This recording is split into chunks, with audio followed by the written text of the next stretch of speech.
much. And again, thanks for allowing me to try to make ourselves comfortable. My name is Mrach, and I just want to welcome the whole delegation. It's the first time we have such a huge delegation in what used to be the Standing Committee of Human Settlements and still is until the 1st of April. So welcome to each and everyone. Minister Simmers, welcome, and HOD, welcome. And members, thank you very much for really being here. I think we were a little bit unsettled of whether we are going to be in person or not because of the messages that we're receiving, but I think all went well. And I'm going to allow you to introduce yourself for the record. Good morning, Chair. Good morning, MEC and everyone present. My name is Mrach, alternate member of this committee. Thanks.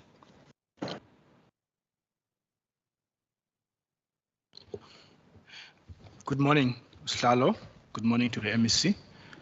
Good morning to the HODs and to the department as a whole, and also to the members. My name is Isaac Mbulelo Sileku. I am a member of this select committee. Thank you very much. Good morning, Chair. Good morning to all present here today. My name is Kayla Murray, and I'm also a member of this committee. Thank you. Very much. I am Minister, and you can introduce the whole delegation after that. Well, thank you very much, Chair. Tasha Simmers, Provincial Minister, Infrastructure. And as you can see, I'm one of a few ministers that have two HODs. I'm joined by the Ys, so I'll ask them to introduce into a very big team, and I'll actually ask each one give their role as well, so the Standing Committee can understand their role in the new department that goes live on the 1st of April. I'll start with the first HOD. Good morning, Chair and members of the committee. Jackie Gooch, Head of Department of Transport and Public Works currently. Good morning, Chairperson and members. Head of Department for Human Settlements currently, and then DDG for Human Settlements from the 1st of April, Labika Skierman. Thank you. Good morning, everybody. Chantal Smith. I'm the DDG for Finance. Good morning, everybody. My name is Len Fury. I'm DDG of Roads. Good morning, everybody. I'm Melanie Kemp-Hofmeyer. I'm Acting Chief Director in Roads Program Management, Future Transport Infrastructure. Good morning, all. My name is Asni November. I'm Acting Director, Road Program Services within the Road Branch. Morning, Chair and members. Carl October, Chief Director, Road Planning. Thank you. Good morning, all. Joey Pillay, Public-Private Partnerships. Morning, everybody. Andrea Campbell, Chief Director, General Infrastructure. Good morning, everyone. My name is Camila August. I'm the Chief Director responsible for Human Settlement Planning. Good morning. Shanaz Adams from Strategic Support and Human Settlements. Good morning. Kenny Boyson, Director, Strategic Management in DTPW. Good morning. Pauline van der Merwe, Chief Director, Supply Chain Management. Good morning. My name is Neil Joseph. I'm a Director in the PPP office. Thank you.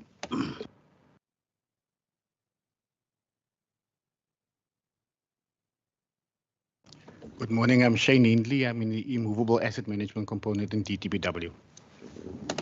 Good morning, everyone. I'm Richard Peterson, Expanded Public Works Program in the Department of Transport and Public Works.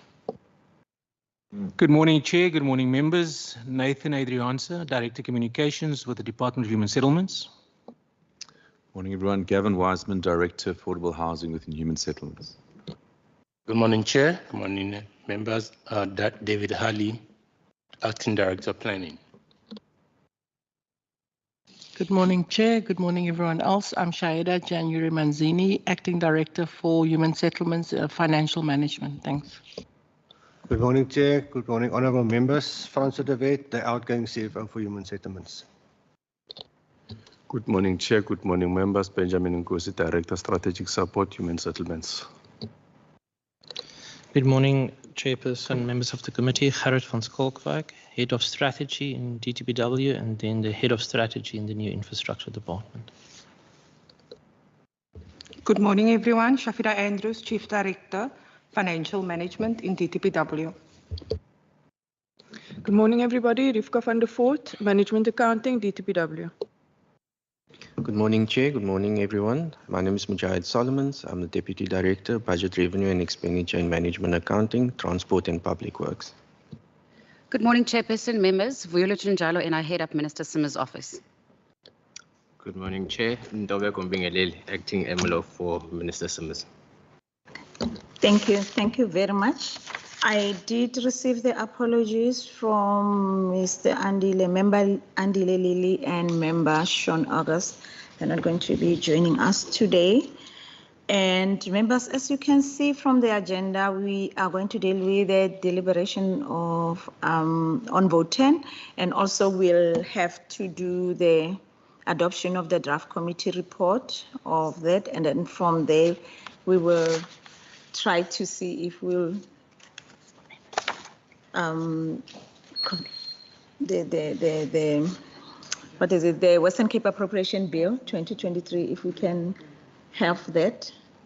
So you've got a full day with me before your holiday, and it's going to be fun. So thank you, members. I'm going to hand over to Minister for the forward. Do you have a forward for us? Thank you, Honourable Chairperson of the Standing Committee in its current name format, I must reiterate. Honourable members, HOD Scooch, HOD Skierman, my CFO Chantal Smith, and the outgoing CFO Francois de Wet, and all senior managers, but also other officials present. Honourable Chair and members, you know, the budget that is to be tabled before you today for deliberation converts our values, our vision, and our plans for the department into investments through the lens of infrastructure. Guided by the infrastructure framework, the department over the next 12 months will look to build upon the current status of the various infrastructure elements, but will not be limited to the following: aligning to the existing plans and structures in the public sector and private sector. We will be able to show demonstration through innovation, future planning, and an integrated approach to infrastructure growth as a whole for our province. We will focus on how we can contribute to the economic growth in terms of growth and jobs, ultimately to improve the quality of life of all citizens in our province, enhanced through improved access to and the availability of quality infrastructure. Honourable Chairperson, if discipline and consistency are the distance between the life you have and the life you want, then the discipline I'm referring to in terms of this department is now we are being faced with an energy crisis at hand, and energy being one of the department's 5 functional areas. Priority project allocation will be made as part of the Western Cape Energy Response Plan. And part of the work which this department will undertake will be to provide project preparation support in terms of the IPP, the MER, the transmission infrastructure upgrade planning, the distribution grid network assessment, and work with all 25 municipalities. All of this with the prolonged load shedding that we've all been experiencing since September 2022.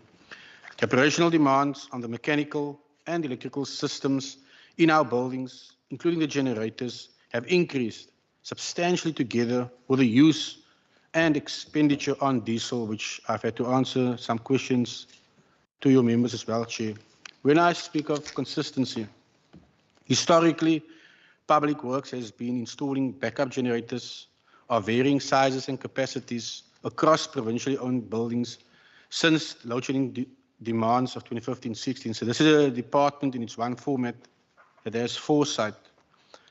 Since 2017, we've also seen solar PV being installed on provincially owned buildings and its sites to supplement electricity supply. 2 new installations have been completed in February and March 2023. One is the covering area at the Green Building at the Karl Bremer site, and the other a ground-mounted installation for the Department of Agriculture at Elsenburg.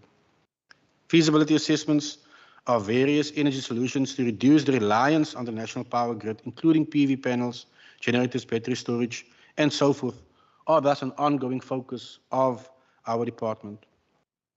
But remaining consistent in the building economy is also crucial for us. And there is a key contribution of the department to the province's growth for jobs strategy, which I believe is covered efficiently enough through work in our infrastructure and connected economy priority focus area in your book. There are several key projects currently underway which I can substantiate as proof for this committee to consider as well. These include, and it's not limited to the following projects, it's already ongoing, the Malmesbury Bypass, which is a 530 million rand project, the refinery interchange, the upgrade of the road between Stanford to Gansbaai, the Plattekloof N7 bypass upgrade. And within the next few days, we will also see the completion of a strategic project in the IDZ access road. Once again, this is undertaken by the district municipality through its urgency function, capitalizing on their in-house resources, as we also seek to maintain and build up our own capabilities with our partners at local government. But finally, another component of the Department of Infrastructure is in terms of social infrastructure, which will now be the branch human settlements program. And we will deliver over 9,000 housing opportunities. And we will be developing a pilot approach to solar geysers consistent with the energy response under the energy infrastructure plan for this province. Honourable Chairperson, my two HODs will now present in detail how funds will be allocated to our various progress and the prioritization thereof. But as you will see, I tongue-in-cheekly said I'm joined by two very wise women. It's very seldom that one can say that, and the budget will speak to that wisdom of the collective. Thank you. Thank you very much. HOD, are you going to attend to the synopsis or do you have a forward? Sorry, Chair? Are you going to do the synopsis, or before synopsis, do you have a forward, or you are just going straight to the synopsis? I'll go. Oh, excuse me, I'm going to go straight through to the presentation. Okay, Thank you, very Chair. much. So the presentation before you is really to try to capture some of the key points out of the budget book that and the appropriation documentation. We'll give you a quick sense of the summary, outline some of the key projects across the different budget programs, and then give you a sense of the earmarked and the priority allocations that come through from the Provincial Treasury, and then just try to give you an idea of how the budget is broken down, including per program and the economic classifications thereof. If I may move to the next slide, please. Thank you. So overall, the Vote 10 budget is in the region of just shy of 9.9 billion rand, and that, of course, is an increase of 985.8 million rand when compared to the 2022-23 adjustments budget. It's important to understand that in 24-25, the budget is adjusted downwards to 9.6 billion and then 9.5 billion in 25-26. And I will explain that a little bit later on in the presentation as well. The downward adjustment that you see does relate mainly to the decrease in the provincial roads maintenance grant allocation. And to give you an idea that there's an incentive allocation that we have received for 23-24, which is allocated on an annual basis by the National Department of Transport, which is why it's not included in the 2 outer years. So it does depend on the performance, and that's why there's a decrease. And then also the human settlements program has been allocated funds from the asset finance reserve from the Treasury side that we see in 23-24 and 24-25. There is also a decrease in the asset financing reserve allocation to roads in the final year of the MTEF. The increases that you see in the budget are in the main due to additional allocations that we received. I've already touched on the Provincial Roads Maintenance Grant that is based upon an incentive allocation. And then we have also received funding for a homeless shelter to be constructed to accommodate 116 beds for a homeless shelter. Minister has already mentioned in his opening remarks about the allocations that we've received to focus on some energy initiatives of the Western Cape government. There was also a particular allocation for property rates, understanding that Vote 10 infrastructure is responsible to pay property rates to the municipalities for the properties that are under our custodianship. I've mentioned already the diesel allocation. There's some small allocations for the refresh integration that continue from the current financial year into the new financial year. Then a shift from the Department of Health and Wellness for the Emergency Medical Services Head Office, some additional allocations in the Human Settlement Program for ICS, drift sands, and then some sustainability aspects. Excuse me. Then finally, there is a shift, as I've mentioned, also from the Department of Health and Wellness for the ELISE for the Boerland FET College and in related infrastructure costs that you will see also included in the budget for 23-24. If we may move on to the next slide, please. So we thought we'd give an indication, although it is covered in the budget book, just some of the key projects across the various programs that have been identified. And of course, in the Provincial Public Works infrastructure, one sees the upgrade of the facility at the Horizon Child and Youth Care Centres. We've got phase 2 of the modernisation at the Elsenburg head office, aimed at focusing also on the research laboratories at Elsenburg, which could be an interesting project for the Standing Committee to visit. There's upgrades and repair works at the Dias Museum in Mossel Bay and a few others that are listed there as well. Of course, there's also the ongoing Conradi Park project, the Better Living Model program, and then just to give a sense overall for the Helderberg precinct, in line with a focus there of a construction of 2 new schools for the Department of Education. In roads infrastructure or transport infrastructure, as Programme 3 is now named, a number of roads projects that are listed there. Some of them Minister already mentioned in his opening remarks, so I won't go into any specific detail on those. On the next slide, we will see Programme 4, Human Settlements. And of course, one can't list every single project, and I'm sure that this committee is well aware, given that it's the Human Settlements Standing Committee, you're well aware of many of the details of the Human Settlements projects.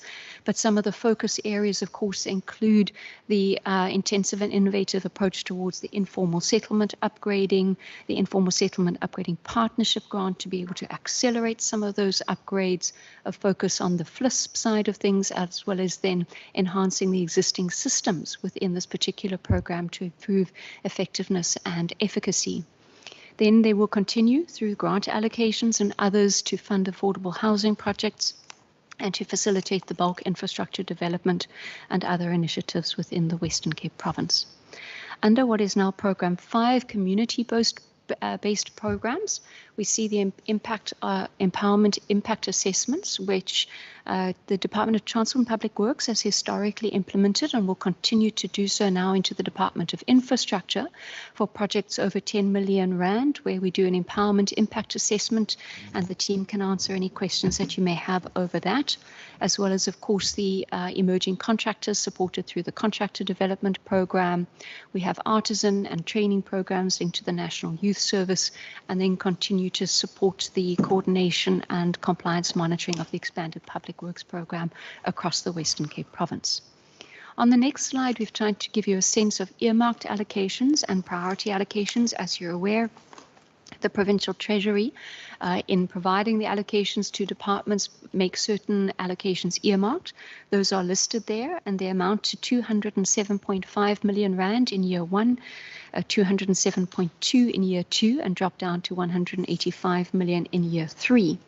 You can see what they're allocated for: the energy initiatives, the capital allocations for the CYCCs, the homeless shelter I've mentioned, maintenance work at CYCCs, as well as then a particular allocation that we received in the current financial year and has carried through the MTEF for occupational health and safety responses across a number of our buildings, with a particular focus on fire compliance and others. And that members might recall originated as a result of the fire in the National Parliament, and then there was a question mark over the provincial buildings and health and safety requirements from a provincial office building perspective. Priority allocations are listed, and there are a number of them. I've mentioned some of them a little earlier, but to indicate that that then means that the funds have to be allocated and utilized for that purpose, which include the municipal service accounts, property rates, the diesel side of things. There's allocations made for refresh integration capacity across into the into the Human Settlements Program, and a few others that I already mentioned in my opening slides. If we move on to the next one, it's to give you a breakdown of the budget and to understand that of the total just shy of 10 billion rand budget, 37% of that is actually through conditional grants. So that immediately means 37% of your allocation has to be directed for the purposes for which it has been said. Compensation of employees is only 9% of the total allocation of this particular vote. And then for earmarked and priority allocations, that's 2% and 5% respectively.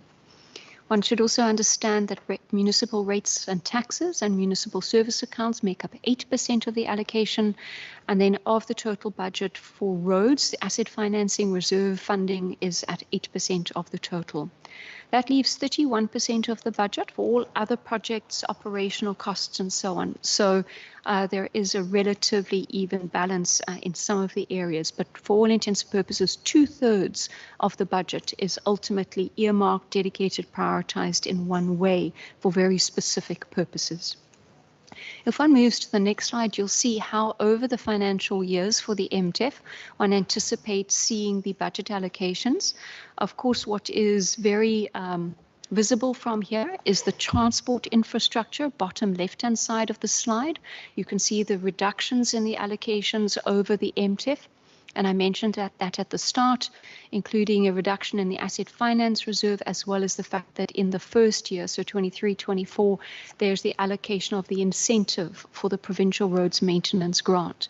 That does make it very difficult for the roads team as far as projects are concerned, because you have to understand that projects are multi-year and move across the program. So in some respects, you are limited by what your allocations are in the third year in terms of the program. So that is something that the team have to be very aware of. And then you see the slight adjustments in the human settlements program with a specific allocation in 23-24 coming in from the asset finance reserve that I mentioned previously. The final slide, Chair, and to conclude, is just to give you a sense of the economic classifications of the budgets. The compensation of employees really is a very slow uptick, mostly in line with inflation. Goods and services transfers is a little up and down, but you can see the capital decreasing, and that again goes back specifically into the road side of things with the decreases that we see that came through in the roads, the transport infrastructure program. Chair, I trust that that gives the committee just a good sense of the overall makeup of the budget for vote 10. Thank you. HOD, thank you very much. Members, is there any questions before we start with our Bible? Okay. Member Murray and Member Seleki, Member Maran, in that order. Thank you, Chair. I have a few questions. Should I limit it to 3 per round? I usually don't say members how many questions. How many? Just ask your questions. It's your turn. Yes, ma'am. Thank you. All right. Thank you very much for the presentation. It's great to see that there's been an increase in budget allocation for the upcoming financial year. I think my first question is, this relates to page 448, but it also comes up a little bit later, and it was mentioned in slide 5 on details on enhancements of existing systems.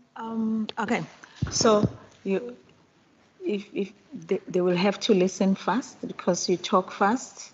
So and also the volume, is the volume okay? If you can check the volume. And the third one, are you already on the book? Are you already asking from the book? It's the slides. Okay. All right. Sorry, I will speak slower. I've only had half a cup of coffee today, so I do actually speak much faster. But I'll slow it down in any case. So with regards to slide 3, I was interested in the 116 beds homeless shelter. I imagine this doesn't fall under sub-program 4, human settlements. Okay, and then just also, I wanted to get a bit more information on the details on the additional allocation for drift signs. What does this include exactly? My understanding is drift signs is quite a risky area as a result of it being a wetland and its occupation. So what is it that will be developed there? And then on slide 5, just with regards to details on enhancement of existing systems and to efficiency and efficacy, does this relate to the Western Cape Government app, or is it a bit broader than that? Chair, I'll leave it there for now. Thank you. Thank you very much, Member. Member Selek. focusing with Member Maran here in terms of the process. Can we link the presentation to the main blue book? Because it's just a summary of what is in there. Okay, let's do it this way, members. I present the whole budget and also the slides and everything. Do that, ask questions. Yeah, because it's easier that way, Chair. Firstly, Chair, thank you very much to the Minister. And Minister, knowing like we sat with your sister department last week, mobility, and one of the questions that I've asked was pertaining to the staff and how the staff is actually finding the transition or the unbundling of these particular departments and going forward, if there are any concerns, or because now we are no longer going to be human settlement, is going to be called infrastructure. And in some instances, change is good. In some instances, change is not good.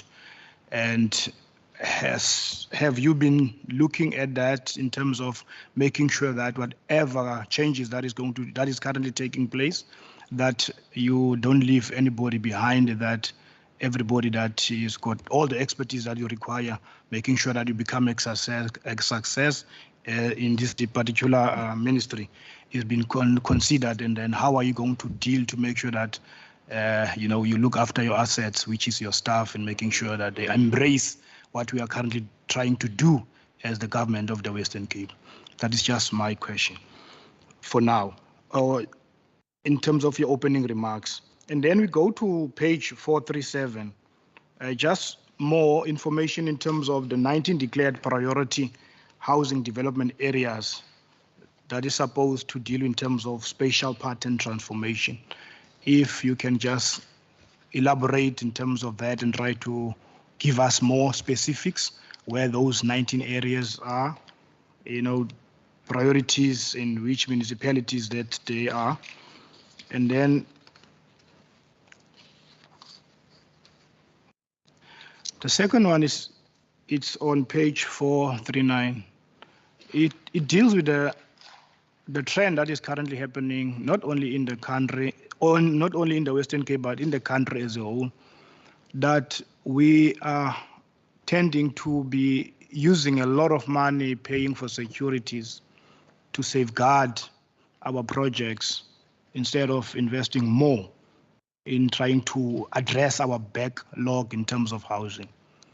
And one would want to know, how is the linkages between the department and the different municipalities when it comes to making sure that land within our province has been protected, and that there is no people or there is no individuals that are actually using what you're trying to do to get more money from us by using illegal methods in terms of that.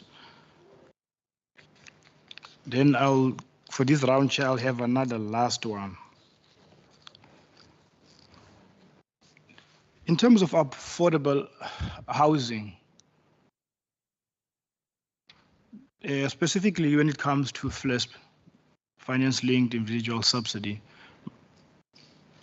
there seems to be a lot of people that still don't understand how to apply or how to access such a program.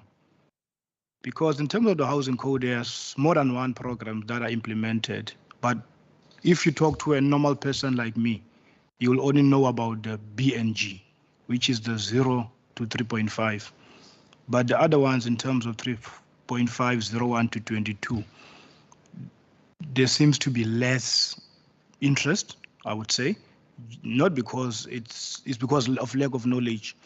So I would just like to know in terms of the successes, what has been the successes and challenges in the implementation or in the uptake in terms of that particular program, and then how are you going to address it going forward to make sure that everybody that is supposed to benefit actually does take it up and it becomes a beneficiary. Thank you very much. That's for now. Thank you very much. Member Mrach. Chair, thanks. For a start, I drove almost 200 kilometers this morning from my home to here. I've watched there the screen on top. Seems if people are logged in virtually. Because at one stage there was 5, now there's 3.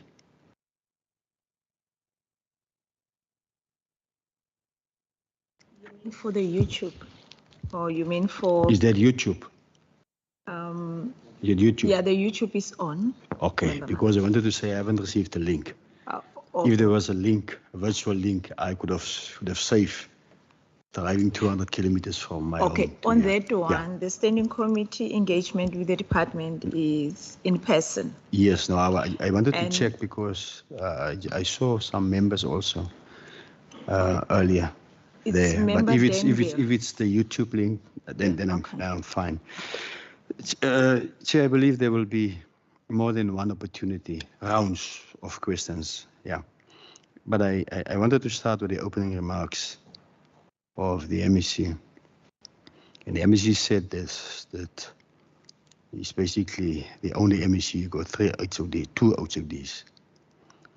And I remember last time there was a vacancy in terms of human settlements HOD. Because when I've heard the HOD report, that she also reported on human settlements. And whether there's no HOD, whether there's an acting HOD that speaks on the human settlements part, I just wanted to check in terms of that. Because I wanted to pose a question in terms of the key projects. Because when the HOD spoke, she said that you who are in human settlements supposed to be aware.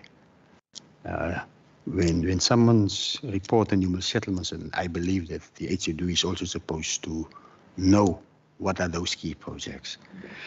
Chair, it's my first time in an infrastructure meeting. My very first time. All the meetings before was human settlements. And I'm not even the main member of human settlements. So it's my very first time. So bear with us when we ask questions in terms of public works, because I've heard when members introduce themselves, they said public works and transport. That's how they introduced them. And I wanted to ask Chair, when it comes to the core functions on page 435, the Department of Infrastructure are vested in its main services and core functions. The core functions of the Department of Infrastructure are vested in the execution of the department's constitutional imperative to act as the Western Cape Provincial Road Authority. Is it misplaced? Is it supposed to be in mobility? If not, explain to us so that we also get a understanding in terms of that. That's on page 45, but let me come back to quickly. There's one question in the opening remarks. On the accounting authority statement, the HOD mentioned that the department is dependent on its staff to deliver on its vision. And I wanted to check, how is the staff moral after the decision to form a new department or to form new departments? What challenges are associated with it? Is everyone happy and on board with this new move? Chair, so there's one question in terms of the moral of the staff, and then the other one on page 435, whether that particular function, whether it's misplaced, and if not, explain to us. Let me stick with that too. Thanks. Thank you very much. I think from myself, the first question of the Driftstand member already have asked, and the second one, it will be what you mentioned about the housing projects that also they will be connected to the solar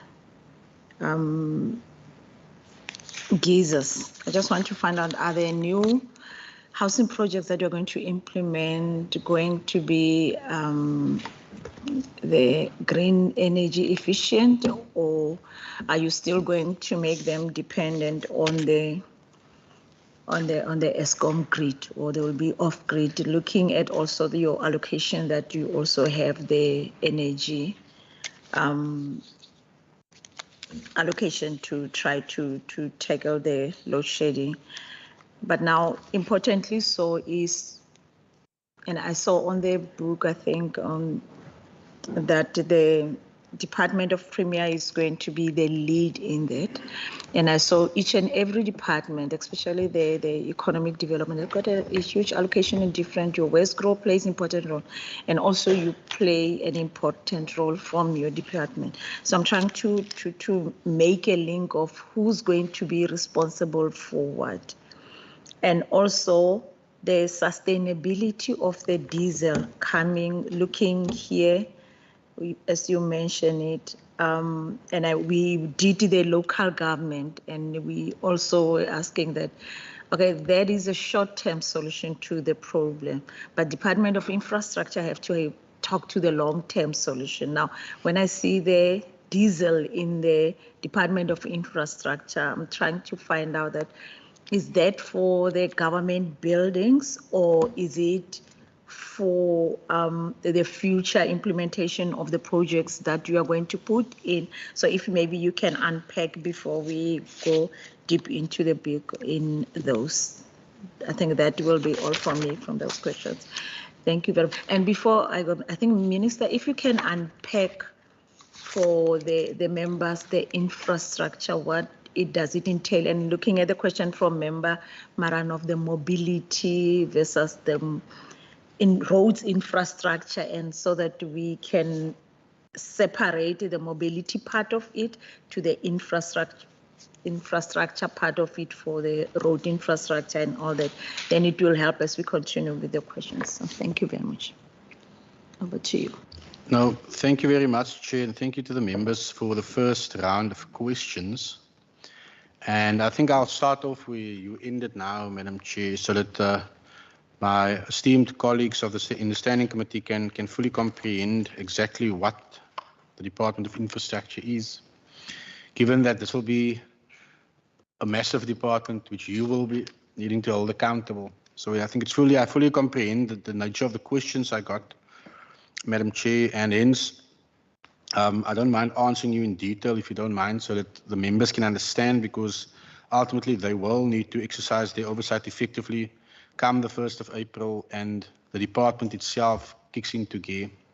I think that also will expand on some of the other questions I got about staff morality and certain names being said here and so forth. So, Honourable Chair, I will start off with what the Department of Infrastructure is. I think on page 435 it's quite clear, but the architecture of the department and what it will entail, I think that is what the members, I think, are actually zooming into now, because that will ensure that they hold us effectively accountable as a department. Now, in its current format, it consists in what in the old language is human settlements, transport, public works, and roads.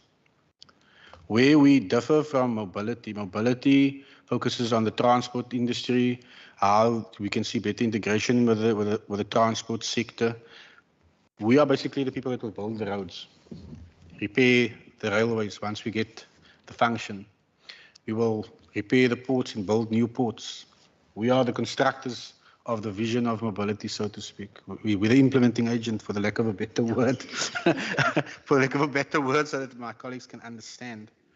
But embedded in what the Department of Infrastructure itself is, now they consist of the following components, which will ultimately ensure that the members also understand when we talk about the Human Settlements Program. That is what I call social infrastructure. Then there's economic infrastructure, which roads is part of that infrastructure.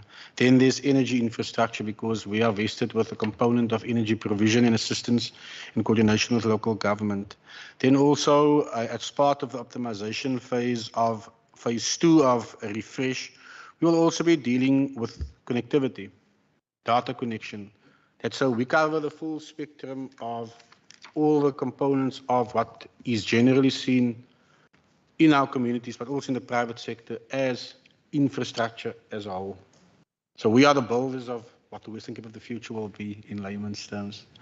But what I will be doing, Madam Chair, so you can zoom into each of these details, we are busy with the Western Cape Infrastructure Framework 2050. We are about to commence with draft version 3. We will be engaging local government and the private sector. Then I will be providing you as the chairperson actually that document. It's a fairly substantive document which will unpack each one of these categorizations I've given.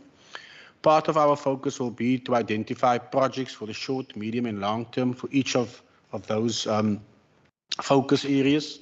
We will also be creating a platform. We will be engaging universities. We will be engaging the private sector, because part of our focus will be how do we find innovative ways of accelerating infrastructure delivery, but doing so in conjunction and in partnership with the private sector themselves. So that's part of the feed into the system.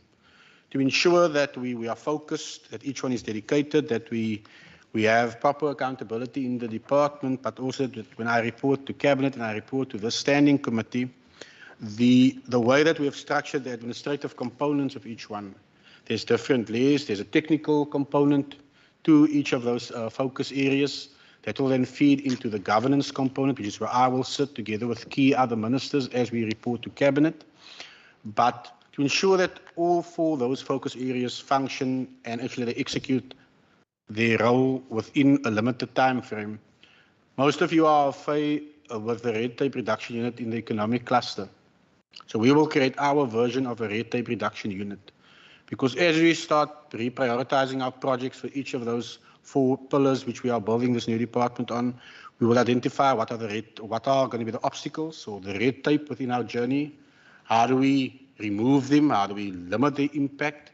Because as we plan, there are certain approaches which we will seek to do to ensure that when we partner with the private sector, we've actually crossed the hurdles before we even go to the implementation phase.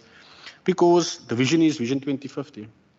There are certain key postmarks for this department that has been set in motion in terms of the framework, and that is why I said in my opening remarks, the infrastructure framework will be the architecture which will ultimately guide everything which we as a department do, Madam Chairperson. Which leads me to the staff, and as part of this transition, and quite two of the members and yourself asked this question, Madam Chair. Madam Chair, it is not easy when you are used to one thing, and within a space of 18 months, you must now get used to another thing. You saw that even here this morning. Some will still identify currently in its format that they are from Transport and Public Works. Some will identify they are from Human Settlements. It is human, and I fully understand that.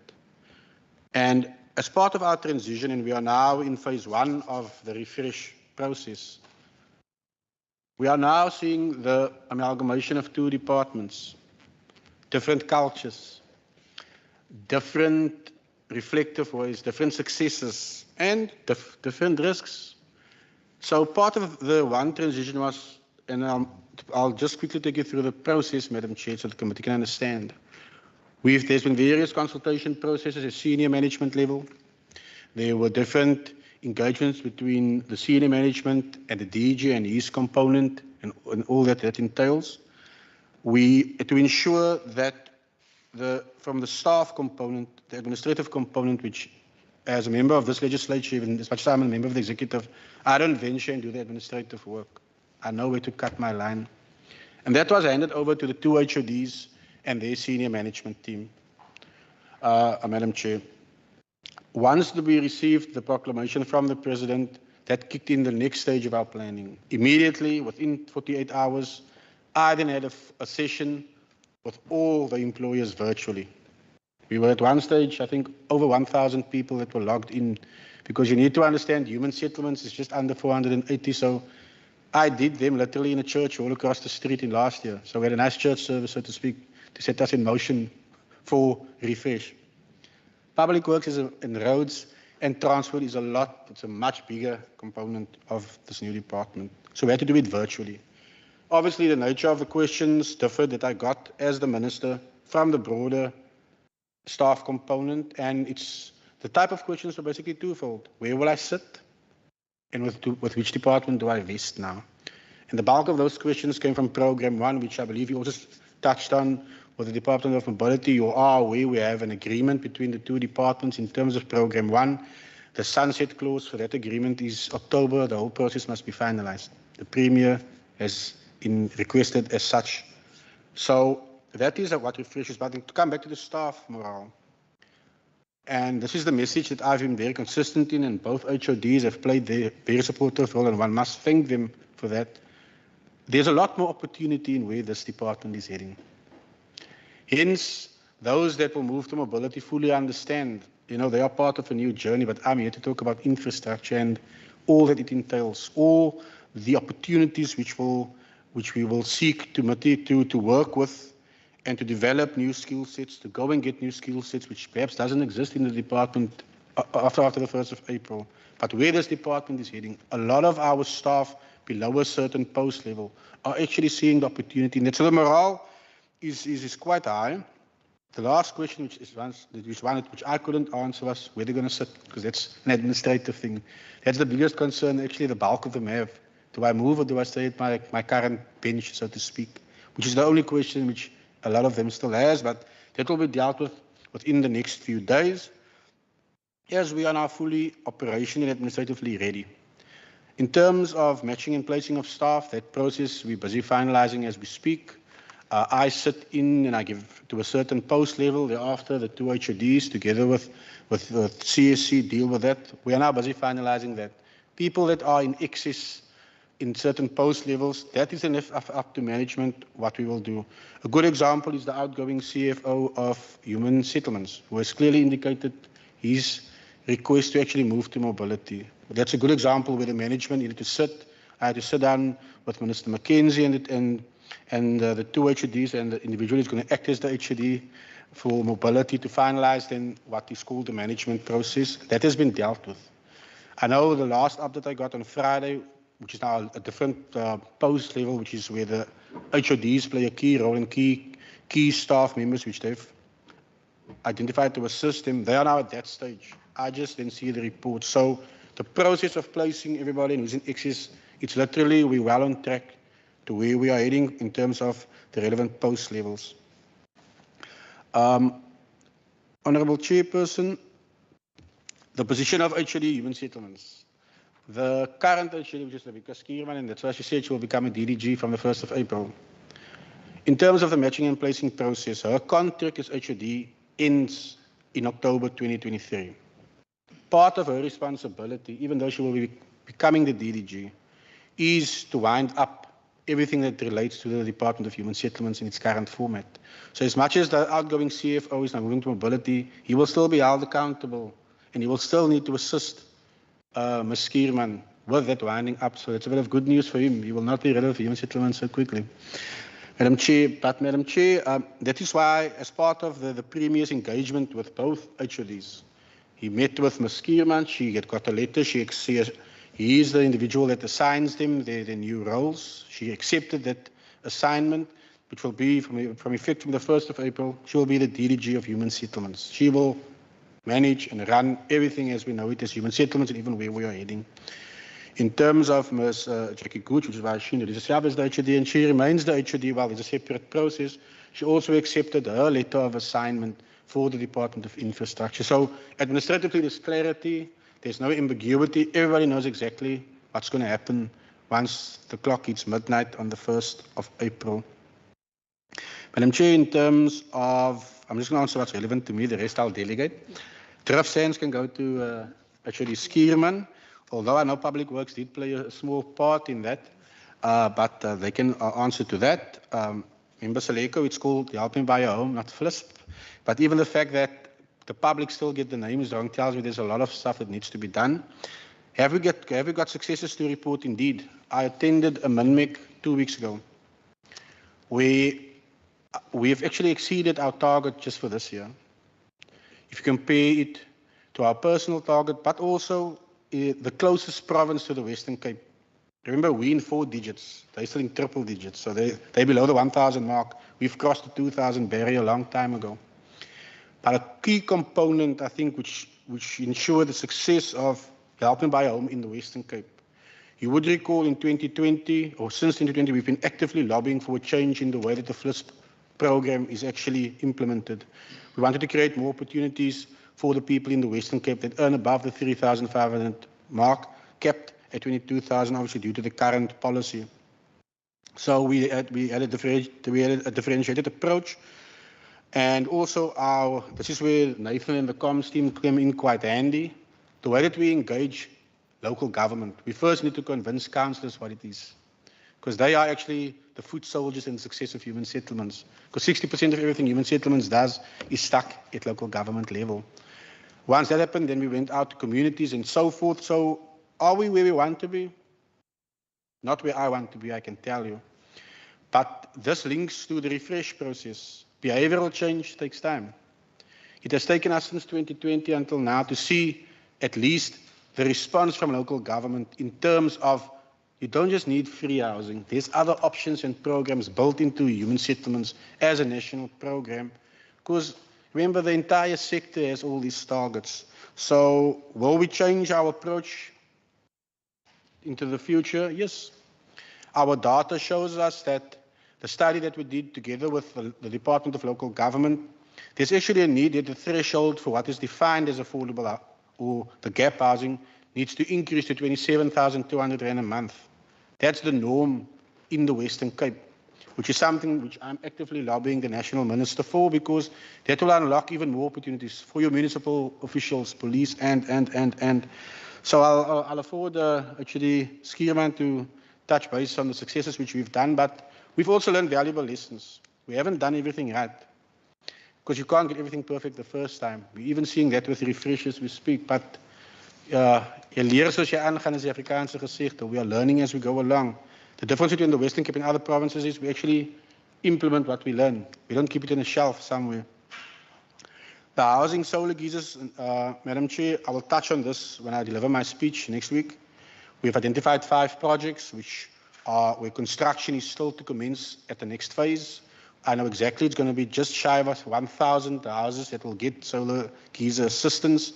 It's spread out over multiple districts, but my guidance and request to the HOD of human settlements in the current format, I want this to be the indigent households, the poorest of the poor who can't afford solar geysers, who can't afford generators. I want us to assist them. If we say we are a caring government, you start by caring for those who can't care for themselves, and it's the indigent. So I will touch on that, and I'll give you the quantum that you're going to link to that, but that will be our approach.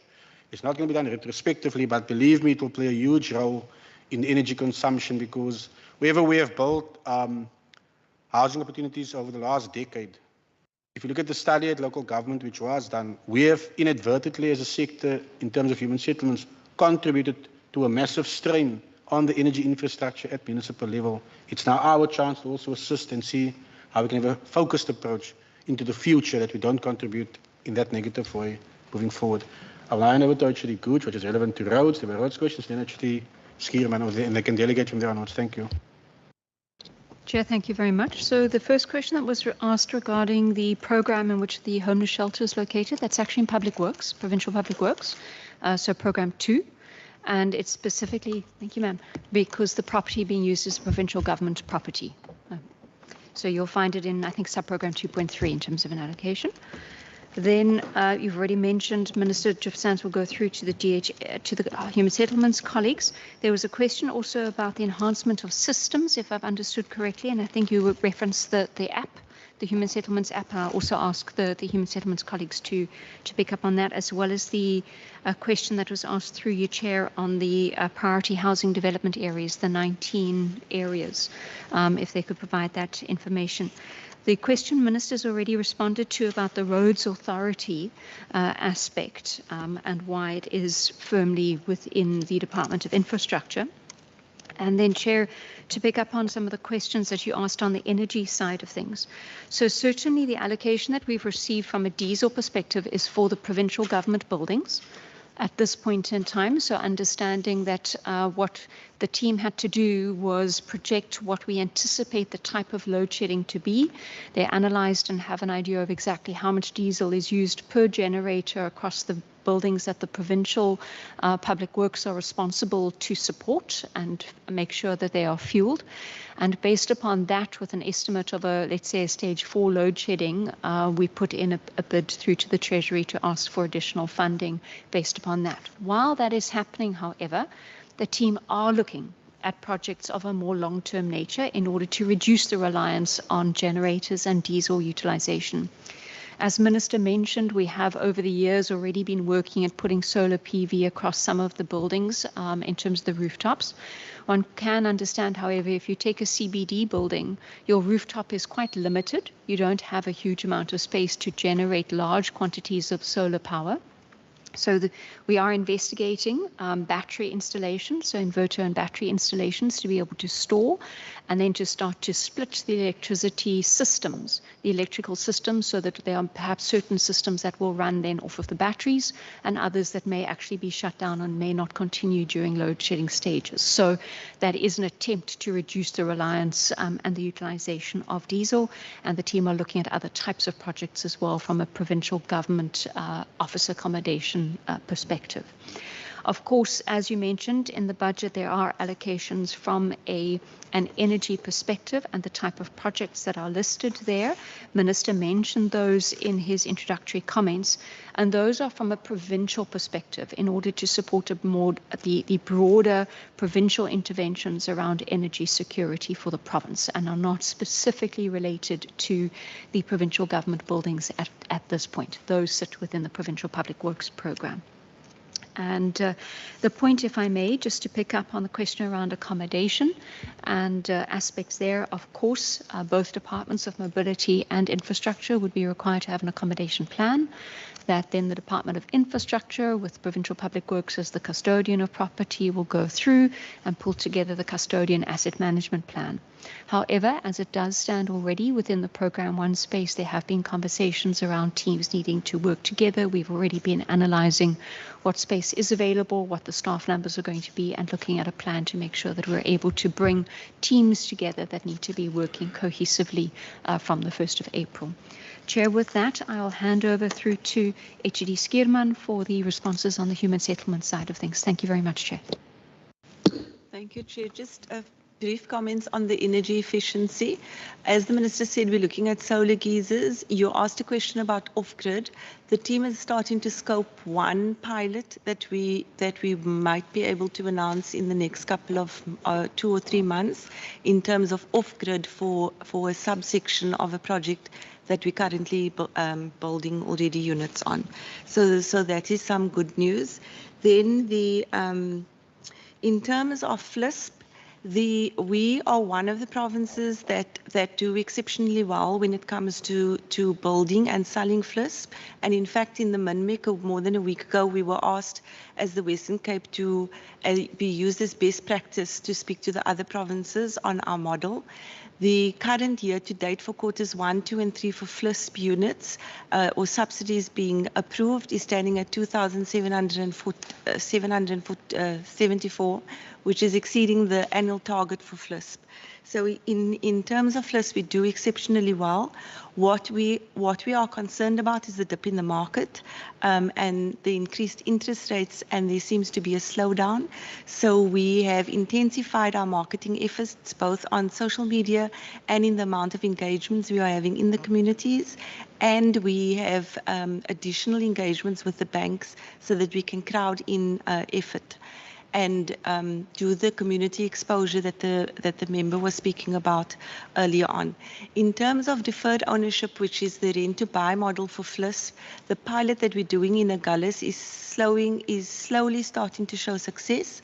So far, we have 19 units under construction, 9 units have been sold, and 13 units have already been rented. So there's different innovative ways that we are looking to fast track and the affordable housing, especially in terms of the current economic climate that we find ourselves. On the efficiency and efficacy that you've seen under human settlements, one of the key efforts that we've made in the past 2 or 3 months is to engage with the municipalities on a one-by-one basis. We've done the first round of that. and we'll be going into the second round in the next 4 weeks. That has helped a lot in terms of communicating with the municipalities and also closing the gap between our grant funding from national and what we are applying for, and understanding that everything that we do going into 23-24 is implementation ready, and then starting to build the pipeline for 24-25.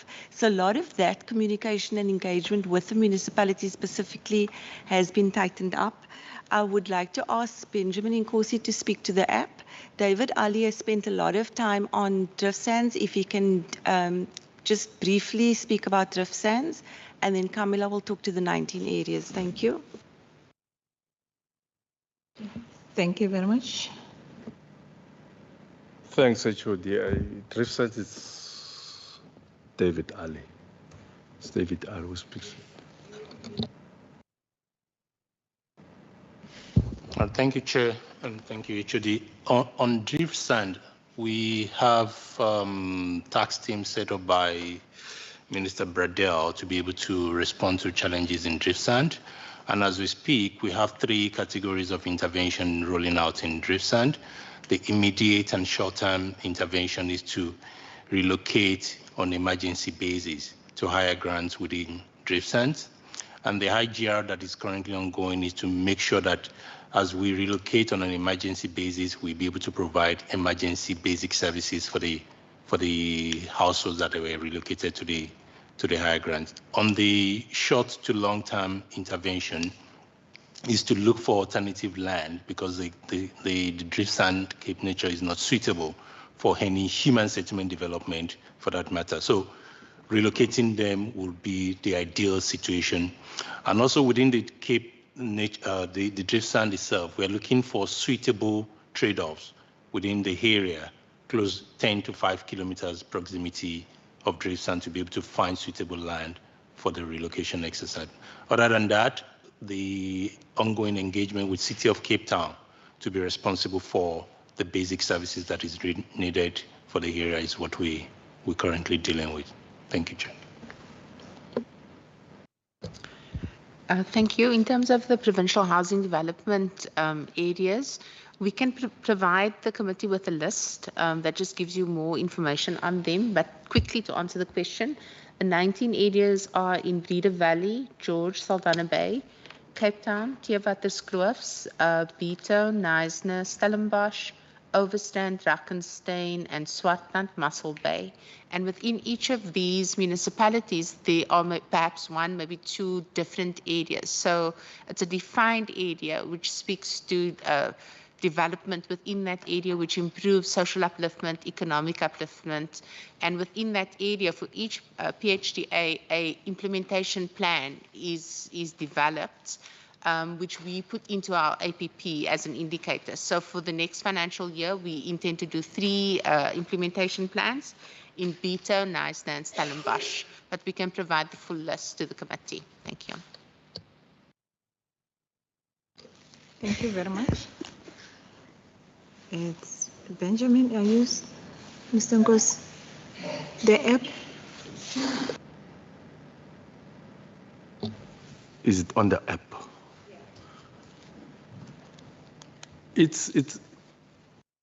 There is a success story there.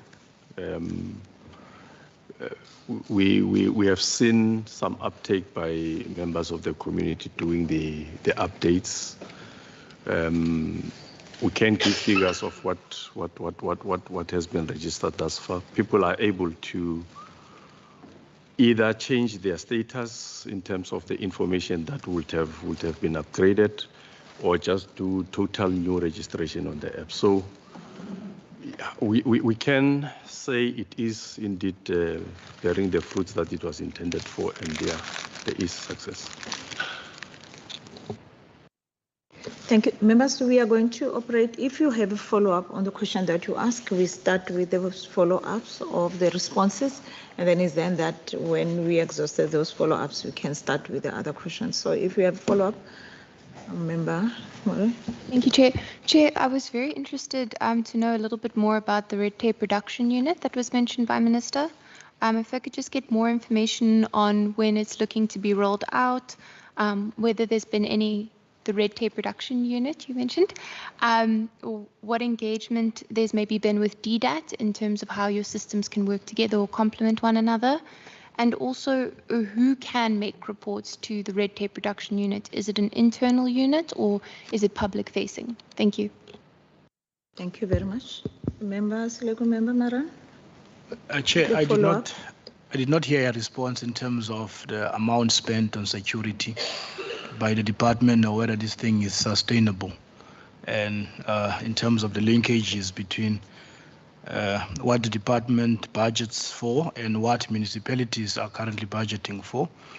And colleagues, unfortunately, we don't want to make any allegation, but we are picking up a trend here where we feel some of these instances are being used to loot, where people would say invade, and then people will use Regulation 32 to procure on emergency basis, and then that's the trend that is currently happening. And I don't know whether this is sustainable, and how is the department going forward to make sure that we curb, these issues, because it's going to bite us, and it's really starting to bite us in some of our poorest of the municipalities, where they are using a lot of deviations on security services, which is especially on these projects, and it's going to affect the performance of the department eventually. So one has to be very proactive in terms of how we are going to address it going forward.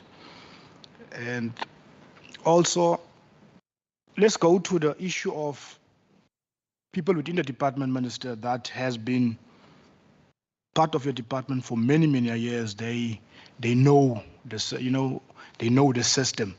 They know how to move around it to make sure that we perform as a department when we reach our targets. But my worry is that when one loses such people, is it not going to have an impact in terms of how you as a department is going to perform going forward?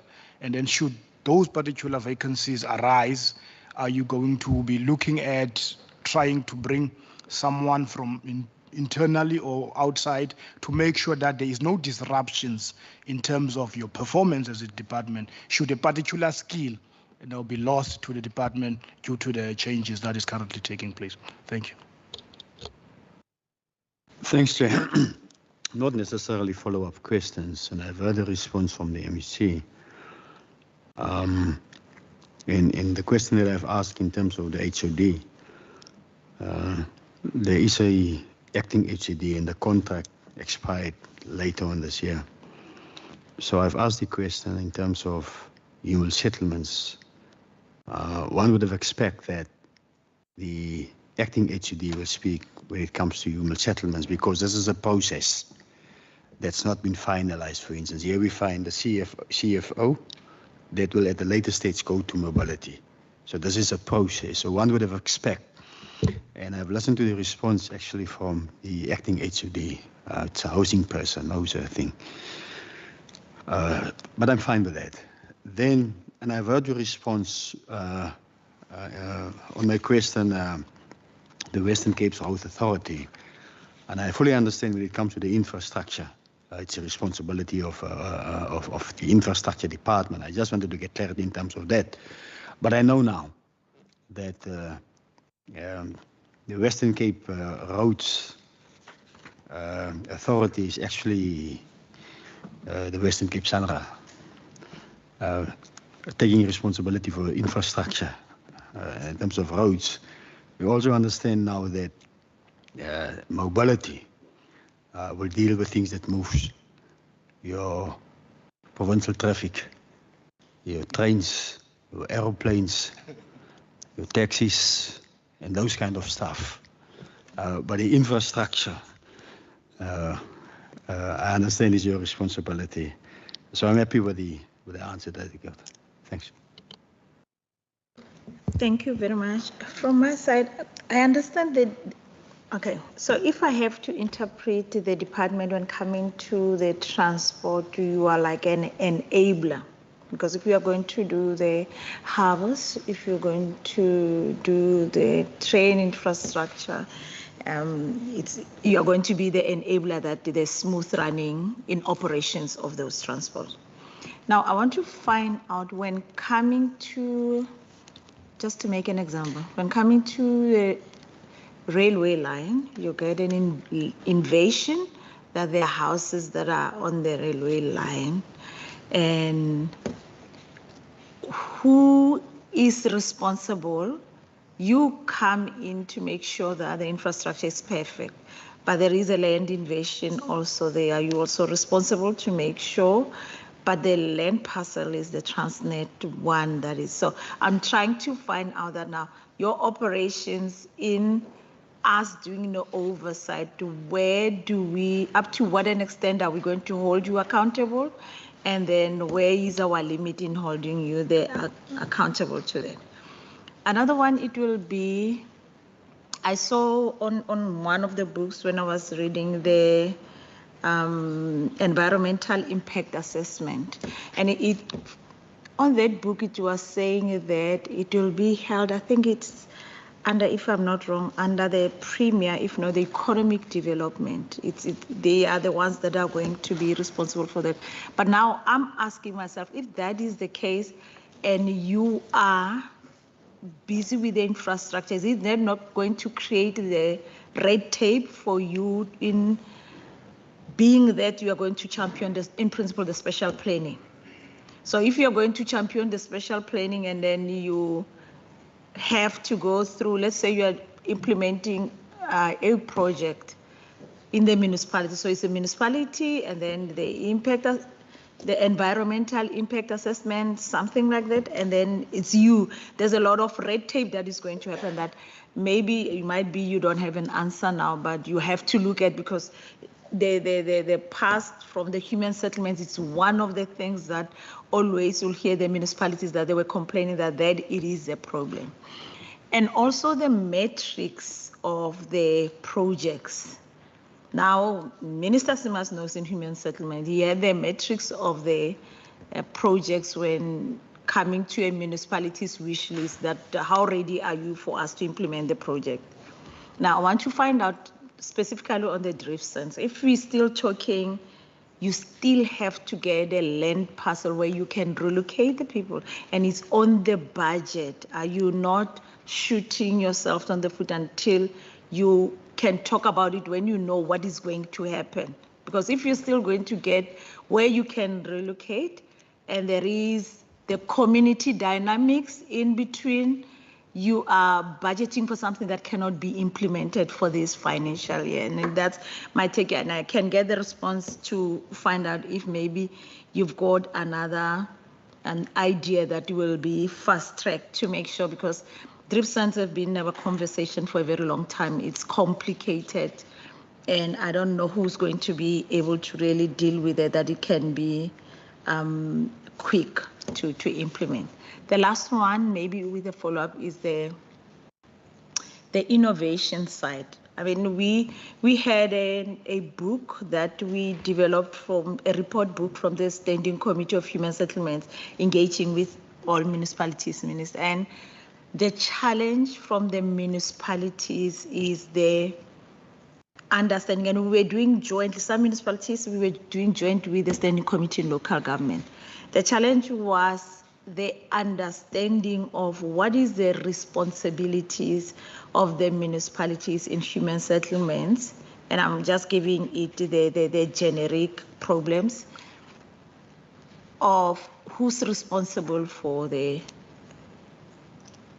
beneficiary, the data for the beneficiary list. I know you don't have, the members, they know who's responsible, but the municipalities, as and when you get a new councillor or a new officials, as they change all the time, the interpretation is totally different. The approval of the database versus the intake on that list, there is a confusion to that. Now, if you have such a huge infrastructure and your dependency for the success is going to be on the municipalities, I want to find out, with what I've said now, what extra thing are you going to do to make sure that the municipalities, they get to quickly adapt to this new change of the Department of Infrastructure, to make sure that in implementation of their projects, they are going to do their part without delaying, because that is going to reflect on the department itself. If something doesn't work there need to be another modus operandi within that municipalities to make sure that that change sinks in for them, to make sure that there is a way of an innovation to drill that down so that you don't shortchange. But another thing being the target for the human, the house, I'm not going to say human settlement, I'm going to say housing opportunities, has been more than what we have now. And the reason why I'm questioning this is that we said we do the upgrading of the informal settlements to maximize with the minimum that we have. The numbers now, they're not talking to the maximizing like we anticipate. Is there a rationale behind, or is there amalgamation of the department that is still trying to get their footing correct to say how can we go about, or what is the reason for now the lesser while we're expecting maximizing as we upgrade the informal settlements to give the basic services? I think that will be all from me. No, thank you, Madam Chair. And once again, what's relevant to the two HODs, I think they've made notes. But just from my side, just one correction, Member Marin. HOD Skierman is an HOD, not an acting HOD. I made just one error in my comment, is that the contract actually expires next year. So she's actually an HOD, not an acting HOD. But because the Premier, as the employer, not me, he deals with HOD matters, you know, the assignment of a new duty, because you need to understand infrastructure, the level which each position comes. For instance, currently the HOD of Human Settlements is on a post level 15. The new Department of Infrastructure, that's the DDG. In terms of the Department of Infrastructure, the HOD, it's a post level 16, so it's illogical that she could remain an HOD in infrastructure, because she is the equivalent to a DDG. Hence, she accepted a letter of assignment to be placed into the Department of Infrastructure, obviously on a post level 15 as a DG for Human Settlements, not wavering at the contract ends next year. So it's just one error from my side. I do apologize. I don't want to mislead the Standing Committee. Honourable Chair, in terms of security now, I'll confine my response in terms of through the lens of Human Settlements and our engagement for the last 3.5 years with local government. Dependent on the state of a municipality that I deal with, it depends a lot of the responsiveness towards land invasions. Now, we know 2021, almost 14 municipalities are what is called coalition governments. Now, you can imagine some are a marriage of convenience. Some really do want to actually get on and do service delivery, to be quite blunt. But some are just still ironing out who's the mayor, because the mayors tend to change every 3 months, it seems, at the moment. And all of that has an impact, Member Soleko, on the response to land invasions. Remember, at local government level, and you yourself were a former councillor, certain delegations vest with the mayor, certain delegations vest with the municipal manager. It depends how the delegation register of the municipality was structured. Now, where there's no permanent mayor, or where council can't have time to look at the delegations, you'll never be able to know who must authorize what. So many a times, the HOD of Human Settlements is called.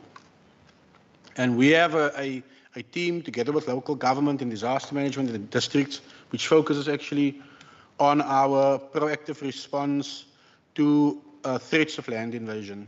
And we've been fairly successful once that thing kicked in and everybody knew what their roles were. But certain invasions cost a lot of money. And I'll just give you the current figure. I mean, we're not even at the end of March, Madam Chair. We've spent just under 150 million rand. And it's touch wood. It's still 11 days to go to the end of this month and this end of financial year. Once again, the biggest component of our more than 148 million, we spent over 120 million in the city of Cape Town. And this is a well-run metro municipality, but we still have our role to play. Because of the finite resources and at times the scale which certain things are happening. But remember, built into these figures We have monitoring units, which even as we speak, after we handed over the houses in Transex, Madam Chair, there were threats of invasion from across the road because those beneficiaries believe they were supposed to get houses. Now we need to pay security, and the security has been busy the entire weekend. As an example, that's a monitoring team. In the city of Cape Town, due to the criminality aspect and guns, people being shot, I mean, we've seen now 5 security officials on our project sites being shot. Luckily, nobody has passed away. Then you need to have tactical units, bigger guns, bigger equipment, because at the moment our police look like, for the lack of a better word, they actually, if you compare to what the criminals have, our police actually step back and go for retraining, to be quite honest. So that is why we need to pay to protect our asset. But my question has always been, for how long? Certain municipalities don't even budget for this, Madam Chair. They see provincial government as big brother, and we must. And like I said, where there's council instability, you see us having to play the role of protecting the asset, protecting the land, signing contracts, but with a clear understanding to those municipalities, and I hope the councillors convey this to their constituents. We are taking away housing opportunities to pay for security. So, I mean, 148 million rand, how many sites could we not have serviced? How many houses could we not have built? How many title deeds could we not have transferred? So there's a cost to everything in life, which is the sad reality, in this case for criminality. Madam Chair, I also feel that your question regarding drift sands wasn't properly answered, because I don't want, when I walk out of here, you get the perception you're going to buy land. That's not what we're going to do. Our role has been very clear in human settlements.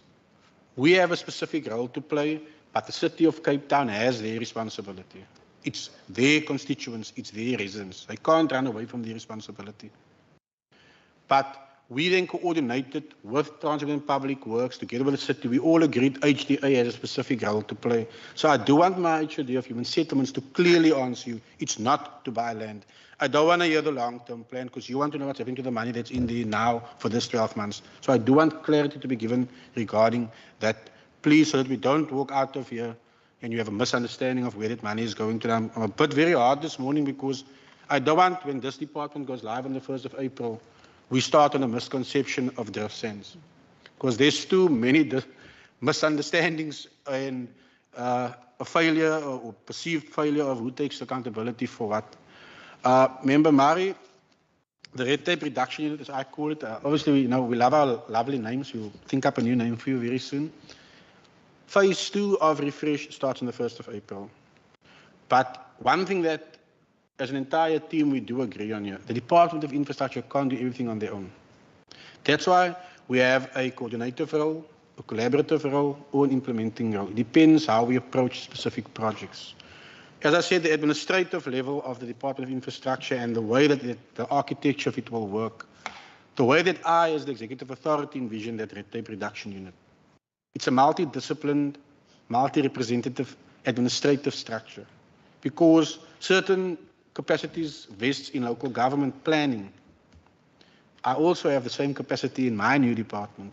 So it will be a whole of government approach to ensure that once we hit the ground running, that unit will have identified the red tape, found ways to mitigate it or work around it so that we can actually land projects a lot quicker on the ground, because one of the biggest critiques against the public sector is we love making rules, but we also love taking forever to adhere to our own rules, which is why sometimes projects take forever and we are playing catch up with our communities the whole time because we're not proactive, we're reactive due to the rules and regulations which we approve.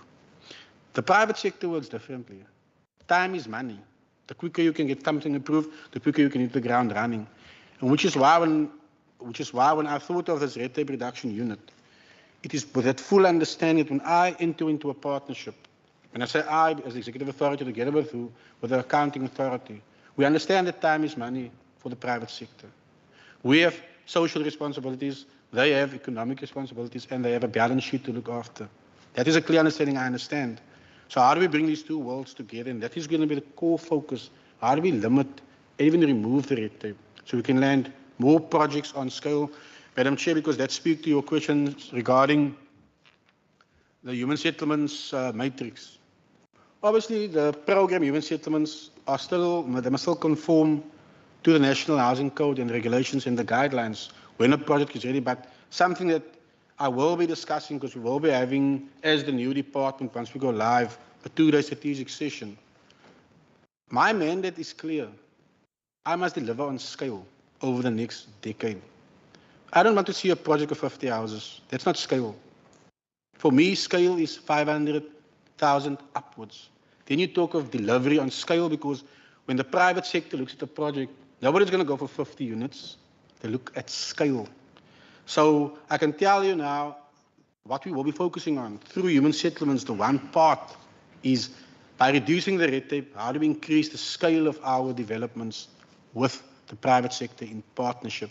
In terms of our commitment to informal settlement upgrading, once again, there are different ways that we can approach it, but I'll ask that the HOD of Human Settlements respond to that. But for me, I want this committee to clearly understand, because you're going to have exercise over me and over my department, what you know human settlements to be, what you know public works to be, what you know roads to be.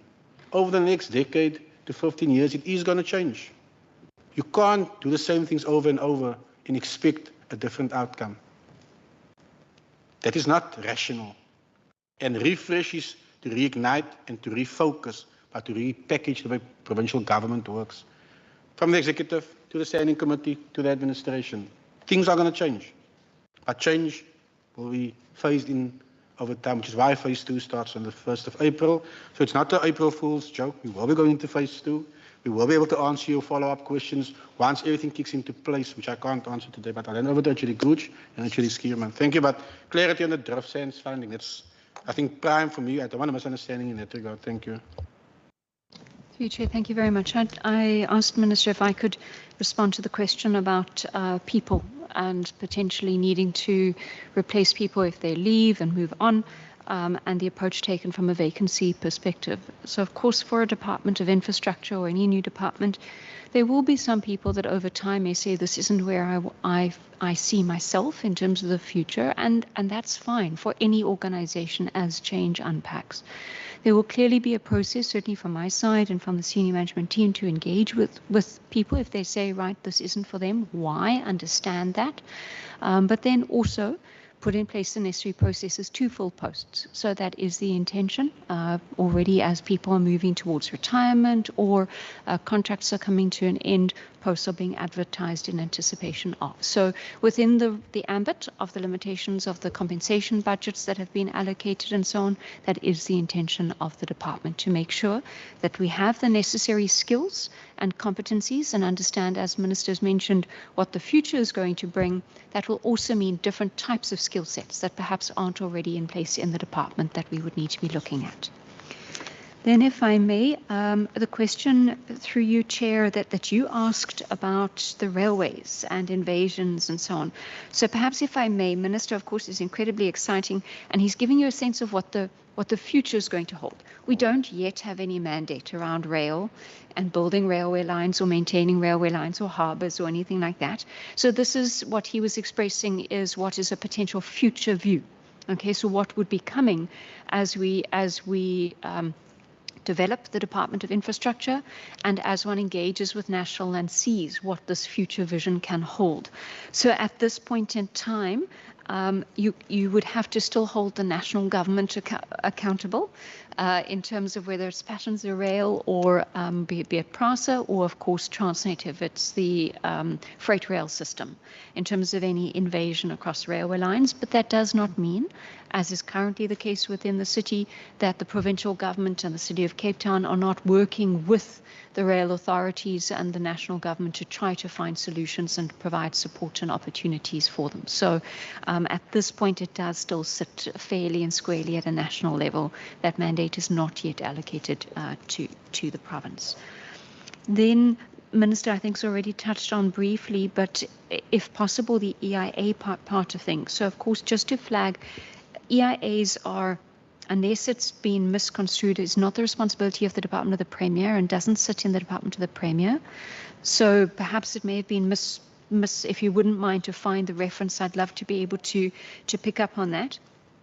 Each project that goes through its stages, if it triggers an EIA, whether it's a roads project, a public works project, a human settlements project, will need to go through the necessary legislative procedures and submit the economic, I'm getting my tongue twisted, an environmental impact assessment through to the relevant authorities for consideration and decision. So certainly that does come into the construct of spatial planning. You might have been thinking about VIP 4. That fits within the provincial strategic plan, VIP 4, which speaks about mobility, spatial transformation, and understanding in that the Department of Environmental Affairs and Development Planning as the authority around EIAs would obviously still maintain that particular responsibility and oversight of the relevant departments' projects that are submitted for EIA approval. Then I think the Drift Sands Minister's already mentioned, and there was a remark or question also linked to the municipalities and the future around changing so that we don't get delays around performance. And perhaps if you don't mind, I'd like to, through you, Chair, ask Mr. van Schalkwyk if he wouldn't mind, as Head of Strategy, just give some sense of our ideas around that aspect with the municipalities. Thank you, Chair. Thank you very much, Chairperson. And it was such an important question that you posed, because at the heart of the new infrastructure department is a realization that whatever is in the space of national or provincial still sits in a municipal space somewhere. In fact, a part of that Western Cape infrastructure framework that the Minister was alluding to take cognizance of that and then brings to the fore the need to work very closely within the municipal space, not only on human settlements, but as infrastructure, as an ecosystem. Understanding that it's not only about the need for collation in the planning space, but even in the conceptualization space, what is priority and how do we deal with those priorities in the provincial space? And that takes cognizance also of the fact that when we look at the municipal space, it is about strengthening the capacity and the capabilities that vest in the municipal space, but it starts with primarily understanding the status quo. So part of the process that's being rolled out is a status quo analysis of all of the infrastructure within the province, whether it vests in the local government, provincial or national, so that we understand where the priorities vest, where the challenges are, and then as a collective move towards mitigating those. Now, Chairperson, you might be aware that this process is also endorsed by National, because National has started a district development model that starts looking at how do we cooperate and deal with the three spheres of government. Now, in the Western Cape, we've adopted a joint district and metro approach. So the Department of Infrastructure sits within that space and it starts looking holistically at the municipal infrastructure space, and it's broken down into what are the key projects that are driven within that municipality towards the execution of their long-term plans.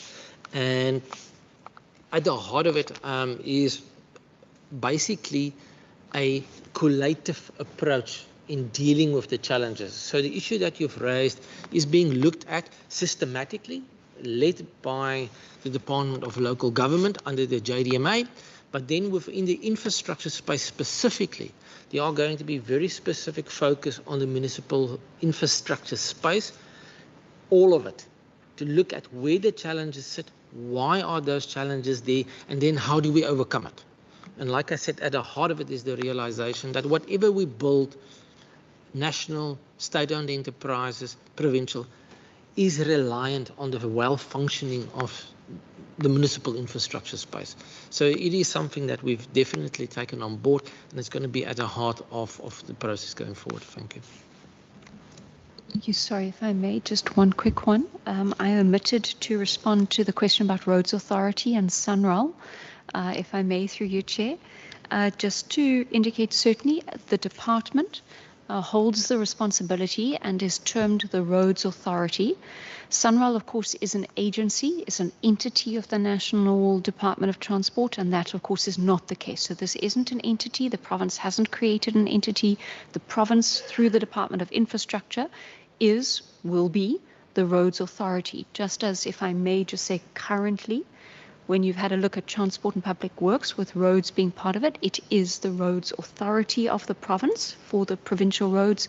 The Department of Infrastructure is the roads authority and will be the roads authority for the province. It's not an agency. We can have a lovely debate about whether we create agencies or not. So Sunwell, but not as an agency. It's the roads, the person responsible who holds the budget, who maintains the provincial road network. Thank you. Just on the drift sands, there are 3 phases, phase 1, 2 and 3. The 8 million rand allocation is for phase 1 for 400 households, and that deals with the emergency relocation. The remaining budget, the 13 million rand, is what we need to firstly reprioritize and also finalize. That brings the total budget allocation to 21 million rand. The most important part that we are needing to finalize is the effort of the city and that they also come on board as a partner. And so there's been a lot of meetings and engagements in the last 2 months especially. And phase 1 is for 400 households. Thank you. Thank you. I think the most important question to me is, when you allocate the money and you are engaging, that how do you, that's my concern to me, that how do you talk to money while you are engaging and you don't know what is another sphere of government going to say in response to you? Why do you have it here and the allocation while you are in trying to find out who's going to be responsible for what? I think maybe there's 3 hands up, but maybe we've got an implementation plan and there's a committee structure where all the stakeholders are crowded in.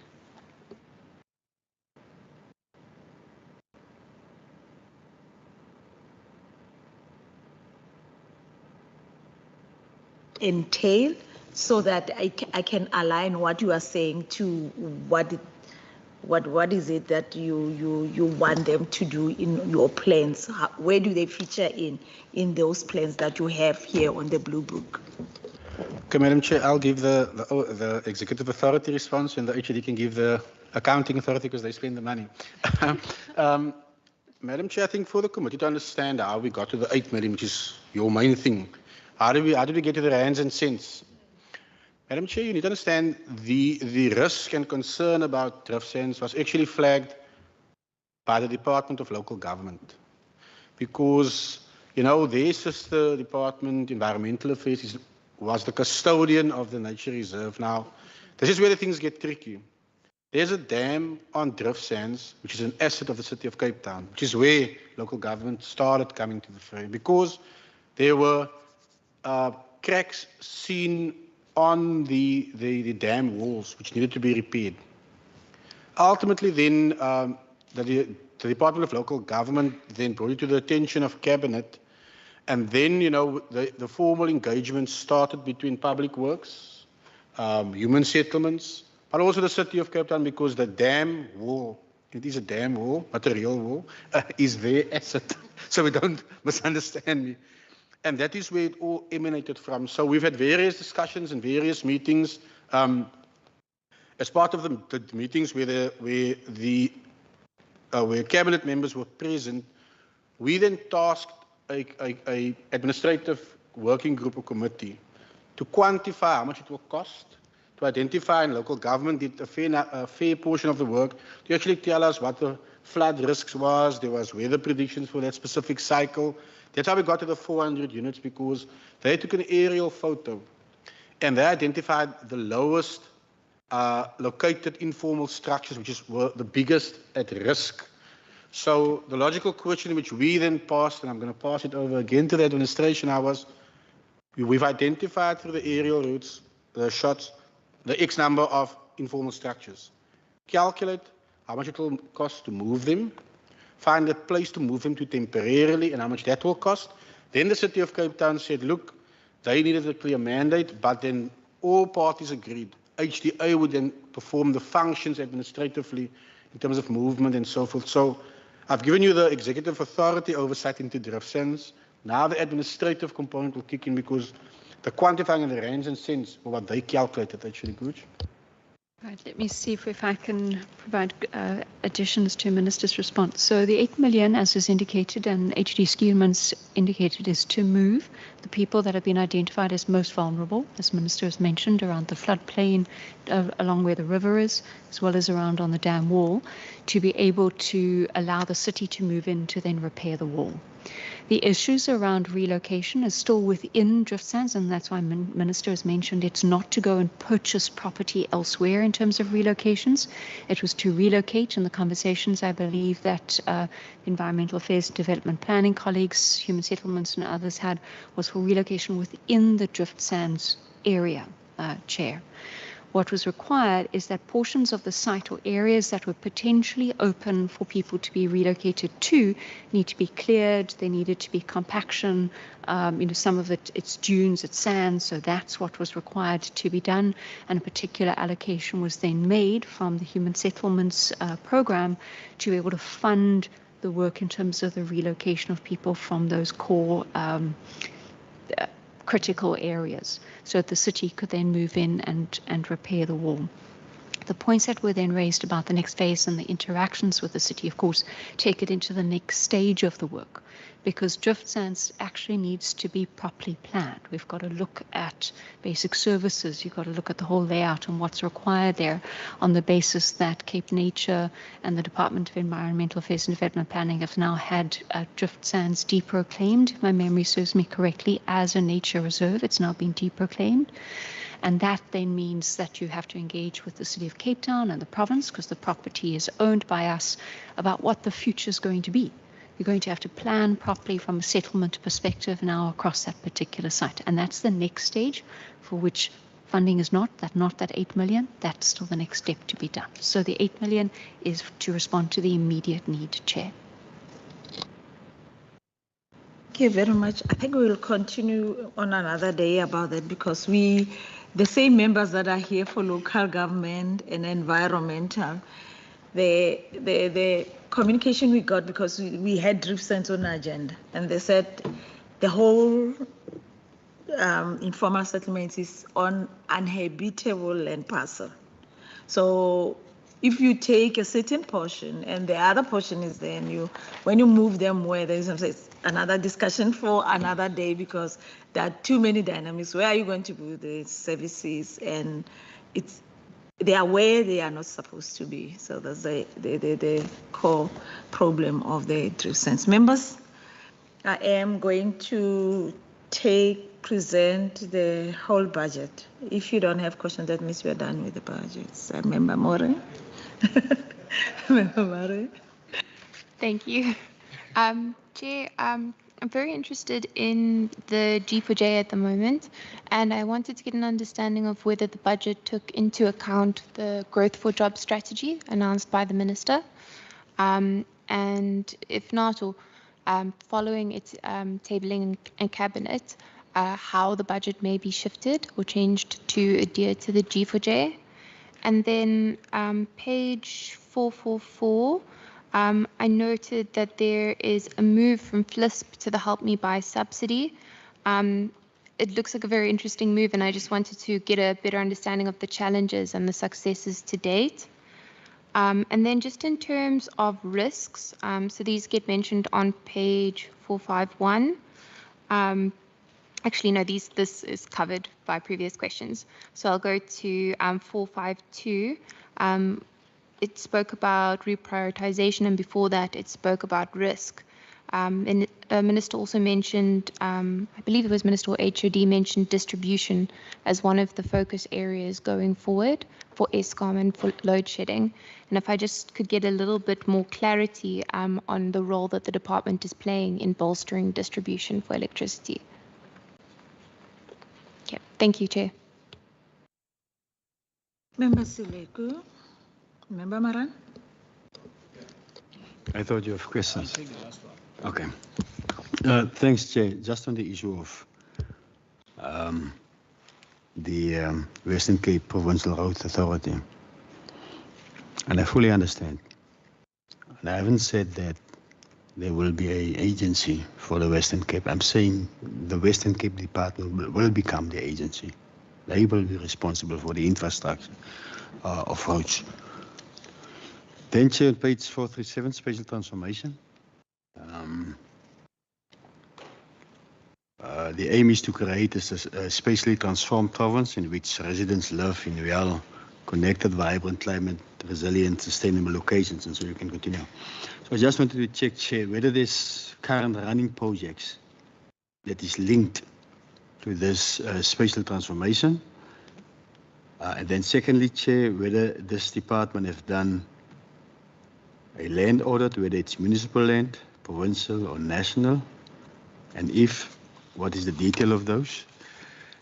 Then, Chair, on page 437 again, last paragraph, noting the value of investing in social infrastructure. Department of Infrastructure will continue with the efforts of direct investments, Chair. So I just wanted to check the question, what are the details of these 19 declared priority housing development areas? And what is the number of housing opportunities that will come with that? Then, Chair, on page 438, the department is also a key contributor to VIP 1 safe and cohesive communities, which aims to ensure that the Western Cape is a place where residents and visitors are safe and can live free from fear. Chair, also on page 5 of the APPs, it mentioned the department will also respond to safe and cohesive communities. Can we get more details on this, Chair? What safety features will be included on housing projects? Yeah, let me stop there, Chair. Thanks. Member Seleko? Thank you, Slalo. Mine is on page 445.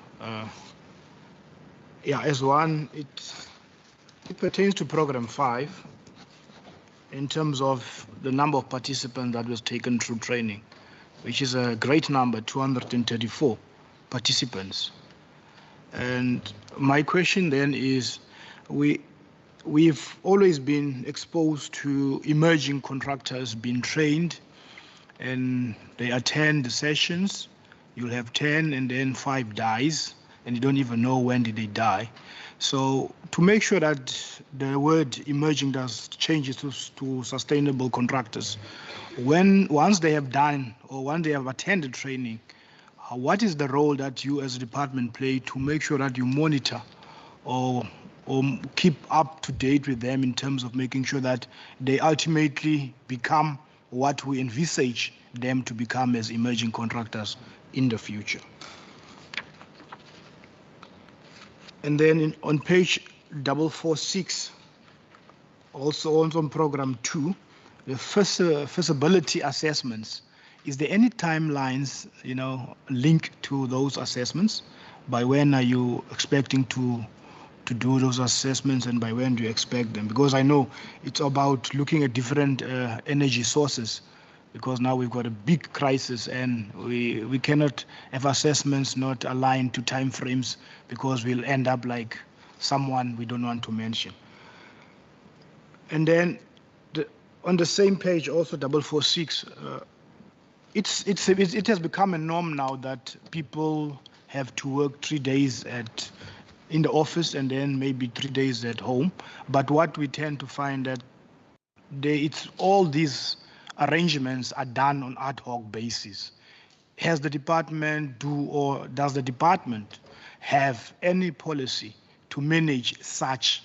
Because remember now, there need to be consultation before you can move or change any conditions of employees. One would want to know if there's any policies and what the engagement has been to make sure that if you take such a stance that nobody is being disadvantaged and there is no conflict. And on page 448, NASP is a very beautiful name, Minister, because I remember the first time I heard about NASP when I was a councillor, it was in 2011. And you get your first report, and then you get a second report. And then when business plans are submitted to the Department for Development in specific municipalities, you'll find that your NASP are not even considered. They will just do something else, because the settlements remain the same. They don't follow the recommendations. This is how we can actually develop a particular informal settlement, or this is how we can formalize. Those programs or those reports of NASP tend to sit with officials, and it's not integrated into the housing or to the business plan of municipalities in terms of how we actually deal with formalizing informal settlements. Then I would want to know, in terms of the ISU PG, is there any linkages or alignment with your current NASP reports that is everywhere in your municipalities in the province? I'll stop there for now. Thank you, Chair. Thank you very much. I think from me it will be, I'm going to start by making an assumption of, on page 445, the triple helix is what you explained about the mobility and the department itself, or it's something else? If not, can we get that framework to have an understanding? And another one, it will be looking at the community-based programs and the assessment, the empowerment impact assessment comments and any other report. And I just want to find out how does the money value or the investment proposal compares to the past years, because you are a new department now. So that assessment, how does it compare with the old being separated? Is there some of the issues that you sort of combined to come up with this, to have to go and look at these assessments? And what innovative assessment are you looking at in making sure that it reacts to the future up to 2050 of the strategic plans that you might have, or maybe 2010 or 2020, whatever the year that is suitable for the Department of Infrastructure, that it will be doable and it will make sense if we want to go deep into that. And also, if you can also, you talked about the special planning and partnership on page 467. If maybe you can indicate how many private partnerships now do you foresee implementing for this new financial year, and what does they entail? What is it, in human settlements, or is it in the road infrastructure, or where is those private partnerships? Also on page 469, I say you're introducing youth care centers, building the youth care centers, or not introduced, because we are used to building houses only, not the youth care centers. Still have to get my brain into that. And also the interesting one is the homeless shelter. I would love to find out in vetting to say, where are you going to build the homeless center?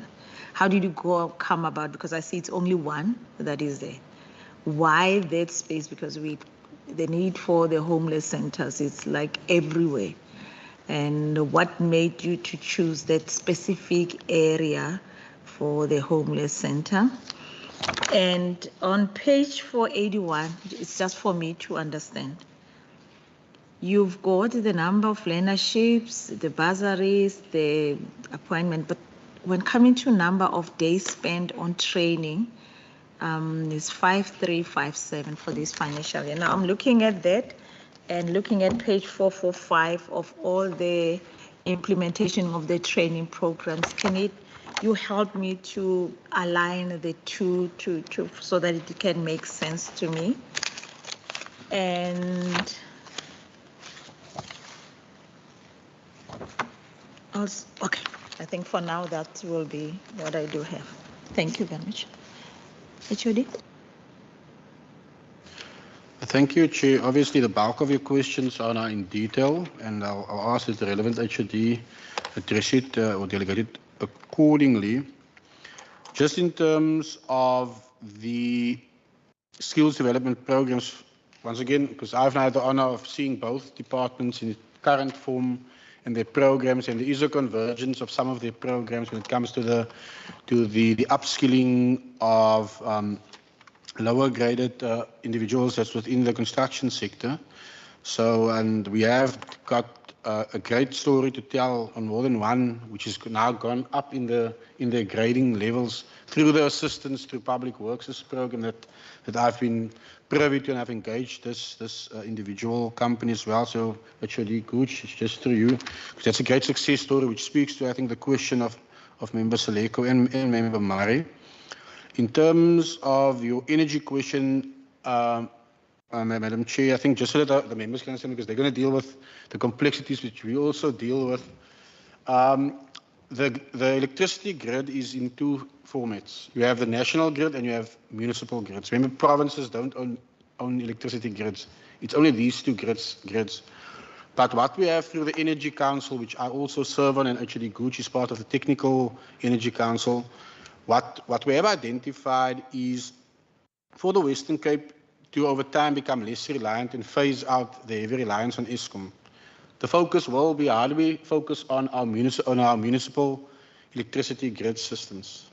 How do we find alternative energy that can literally plug into the system? Because it's easy to generate electricity and it's easy to distribute. The storage is the problem, and nobody's got that quantum of budget available to create storage facilities, which is why, Honourable Chairperson, the Energy Council will be making over the next few weeks key announcements on certain specific pilot projects which we are envisaging, but Infrastructure Department plays a key role in that because we own land in some of these municipalities. And if we seek to partner with the private sector with the usage of the municipal distribution grid, so this has got nothing to do with the Eskom grid. It's purely the municipalities grid. We are busy as an Energy Council doing an assessment on the capacity of our municipal grids. Some of our grids are at various stages of the amount of load that they can take. We will also look at, like I said, alternative energy solutions to feed and plug into that system. But that's announcements which the Premier will make, not I. But the Department of Infrastructure does have a key role to play where once you focus on the municipal distribution network and the grid and the possible future expansion, and as we seek to work with the private sector, we do have a role to play in that regard, but I think the Premier must make that announcement, not me. Madam Chair, in terms of the ISUPG and the NASP, indeed, I'll just focus on the NASP component because I think the biggest success story for the Western Cape is actually Mossel Bay until we had the protest actions last year, where an entire community stopped us from going to the next phase of NASP. But I'll ask that HOD Good, apologies, HOD Skierman, touch on that and the alignment with the ISUPG. But just so that the members are aware that with Mr. David Ali, there is a quarterly meeting of the informal settlement component within the department with the municipalities. But what we are, because in the past there was never, with due respect, Madam Chair, we were shooting into the darkest provinces, all 9 of us. With the ISUPG, it requested and demanded a more focused approach, which means we had to list the X number of projects, and what I've said with the department is an objective of 50. And I'll ask them to touch on that because it feeds into the NISP, ISUPG alignment. Some are at planning, some are at implementation and so forth. So as a whole, Member Saleko, you will have to look at it in that regard. But the caveat here is, if a municipality don't play their part, 60% of human settlements is stuck at municipal level. And you did allude to certain municipalities. Well, some of those certain municipalities, because of council instability to make decisions, you can't see us moving in the corridor of planning for informal settlement upgrading because council at their level can't take the relevant decisions. We will be stuck in that vicious cycle unless, through you, Madam Chair, as the Standing Committee of Local Government, you assist us in terms of addressing the planning issue at local government level and the instability that councils have in that regard as well. In terms of spatial integration and partnerships, which is alluded to in our book as well, I think from both in its current format, public works and from human settlements, I think the two HODs can touch on that, because there are specific projects like your Conradi Park where you are seeing spatial integration happening. In terms of safety, once again, where the two current departments are exercising this or implementing this approach, Conradi Park is a good example. The safety aspects, the modernization to keep the community safer and so forth, other aspects in terms of our unit design, the houses with the stoops. A lot of people were laughing in 2019 when I thought that would be a great idea. And believe me, it does play a key role. We've seen the adjustments, we've seen the safety aspects in terms of introduction of the stoops in certain communities, and we have seen a great success in terms of human settlement. So it's through design interventions that we are seeing an impact in that contribution in terms of safety. How we get to youth care centres and homeless shelters, Madam Chair, that will be a great thing for you all to hold us accountable for. Because we, like I said, it's infrastructure, it's a whole of government approach. We are collaborative with other sister departments. So how we got to the one homeless shelter, I believe there is a feasible administrative response for you in that regard. But I think you must get excited when you talk about youth centres, because finally we can develop fully functional settlements. Thank you. Actually good, actually Skierman. Thank you very much. So just to give the team a heads up, some of them I'll be directing so that they can gather their thoughts. I will ask Ms. Campbell from General Infrastructure if she would be able to respond on the timelines linked to the feasibility assessments of the energy interventions. She is able to give some response about that. Some has already started. Mr. van Schalkwyk, if you wouldn't mind just to explain the triple helix model. Okay, Mr. van Schalkwyk has disappeared. That's fine. I will explain it. And Mr. Peterson, if you wouldn't mind, please, to respond on the empowerment impact assessments and just that particular tool and its utilization. Advocate Smith, you may very well add to that, but Richard, if you also wouldn't mind just to pick up on the monitoring of the contractors and the shift of the emerging contractors and how we look at that in terms of their progress. And I'll then try and pick up on the others if I need to. I'll phone a friend. On the G4J strategy, so the first questions that were posed around the growth for jobs and how the budget responds to that. So just to indicate, first of all, that there are, as we know, a number of the priority focus areas that have been identified within the Growth for Jobs strategy. One of them is around infrastructure and the connected economy, and the Department of Infrastructure is the lead department for that particular priority focus area. A number of the interventions which have been identified across time horizons, so they're not all necessarily in the first year or two. One understands that the strategy takes through to about 2035, and so there are different interventions. So one, for example, is the Western Cape Infrastructure Framework that is firmly embedded in the responsibilities of this department. The delivery, of course, of our projects, whether it's human settlements, whether it's roads, the public works projects around job creation and response, contractor development, etc., all find their way and their place within the Growth for Jobs strategy. So it wasn't that there necessarily needs to be specific budget realignment.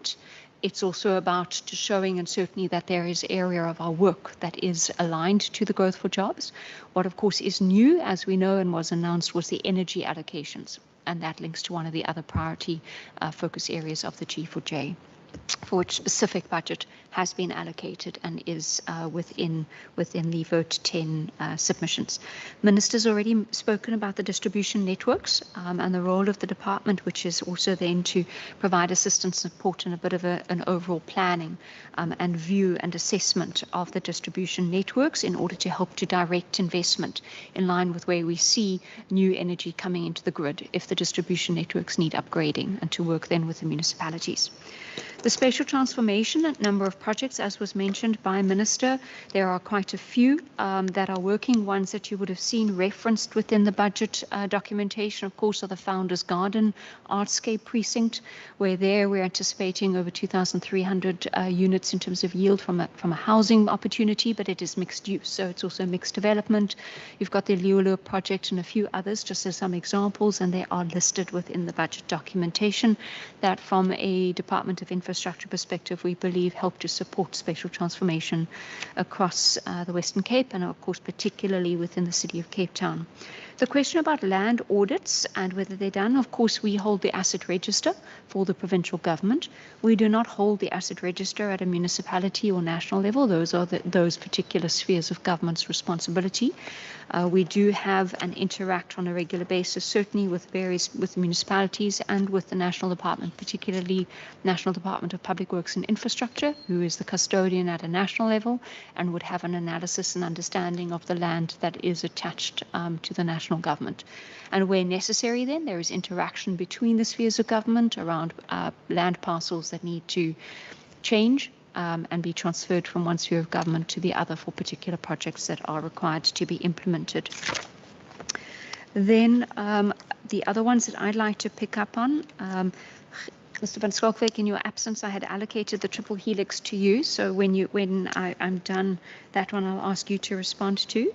The question about the work from home policy and how we manage that.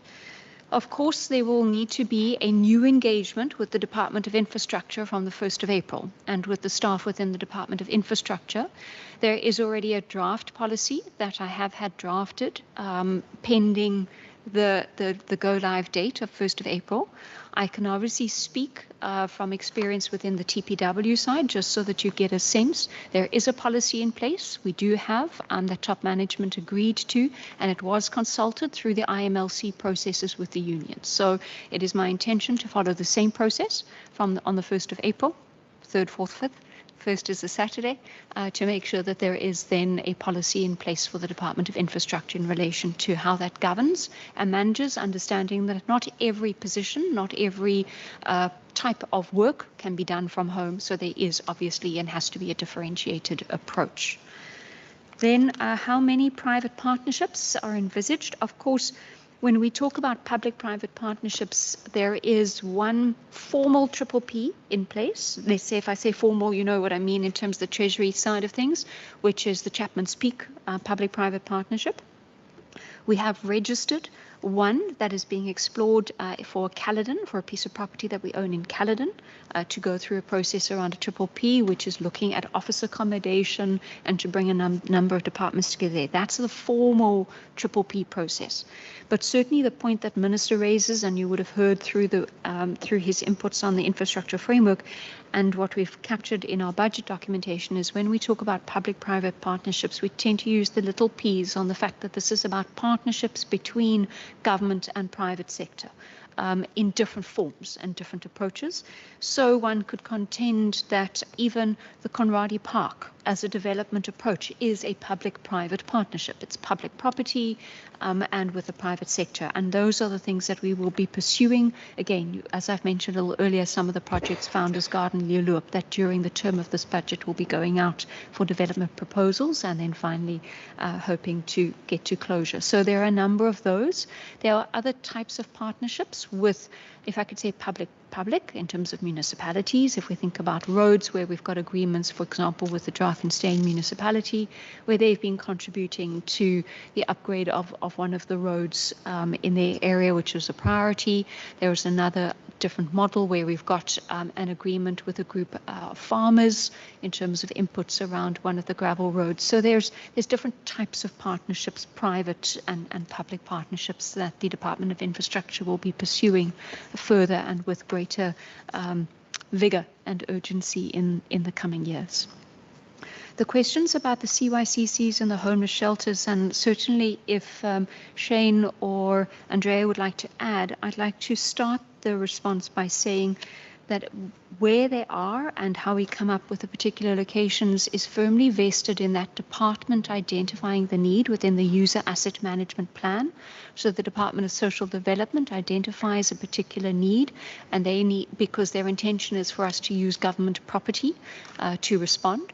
So in the homeless shelter case, the DSD had indicated that they needed a property within the city bowl area and the slightly broader city bowl that had particular requirements for them. So we went through a range of options with them and the final property that was chosen was one which they had agreed to and looked at, and one that perhaps didn't require as much money in terms of upgrade and work that was necessary compared to a previous one that had issues around asbestos, etc., which would have been a lot longer, taken us longer and cost more. So there is we don't go and choose where they go. It ultimately comes from the user department about what they're looking for and where they'd like that type of facility located and the response. Then the last question, Chair, that you asked, which was about the training information and the difference between page 481 and 445. 481 is linked in the main to our own staff. Those numbers are linked to staff training, whereas the pages 445 training is linked to the external training with contractors, artisans, learnerships, etc., external to the department.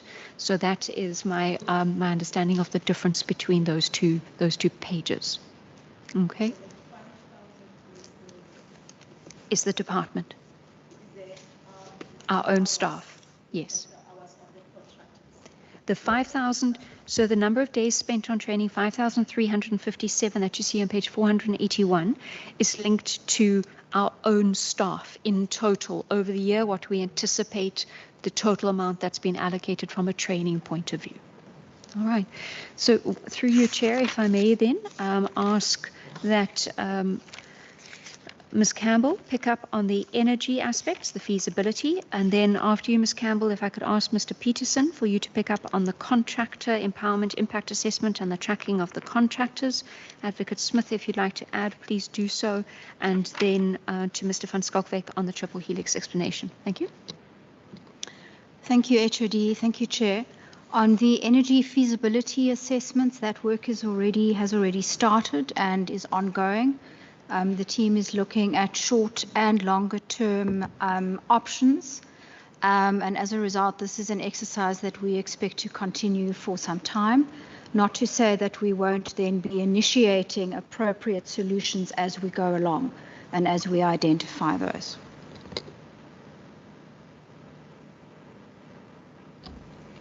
Thank you. Good morning again, everybody. On the empowerment impact assessment question, maybe just to say that the objective here is to look at our infrastructure projects with a value exceeding 10 million rand and to do an analysis of what the empowerment possibilities are on those projects. In other words, we look at what the opportunities are for engagement of local labor, for example, local suppliers, and local subcontractors. So the aim is to maximize the value that can be invested in that community where that particular project is implemented. So if a school is built somewhere in a community, we look at all these things.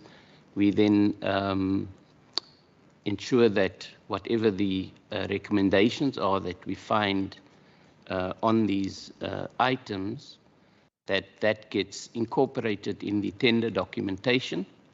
And we also play quite a key role around the empowerment broadly with our implementing units, public works, health, education, general, to engage the communities beforehand on what that project will bring to that community when it gets implemented. It has been it was actually the concept was designed in-house in the department. It was, I've been in this program for quite some time, but the concept, the origination of it was, in fact, preceded me in the department, but I think it's a very successful program. And a lot of people nationally are also looking at at this empowerment impact assessment process that we have, so that they can possibly implement it elsewhere in the country as well. So I think there was the question was also about what will happen with this program going forward, if I understood the question correctly. And the short answer is that we don't expect anything to change. We do obviously keep reviewing our program, that particular element of it, to keep track with the times. And but the changes that's going to happen with regards to the restructuring is not going to affect the program directly at all. The program will continue into the foreseeable future. Then there was a question about tracking of emerging contractors, whether we do track them. We certainly do, because I mean that is part of the aim of this contractor development program. I did kind of hear that there's a question, I don't know if I heard correctly again, about the term emerging contractors. And this program is about supporting emerging contractors, absolutely with a view for them to ultimately not be emerging contractors anymore. That is the goal.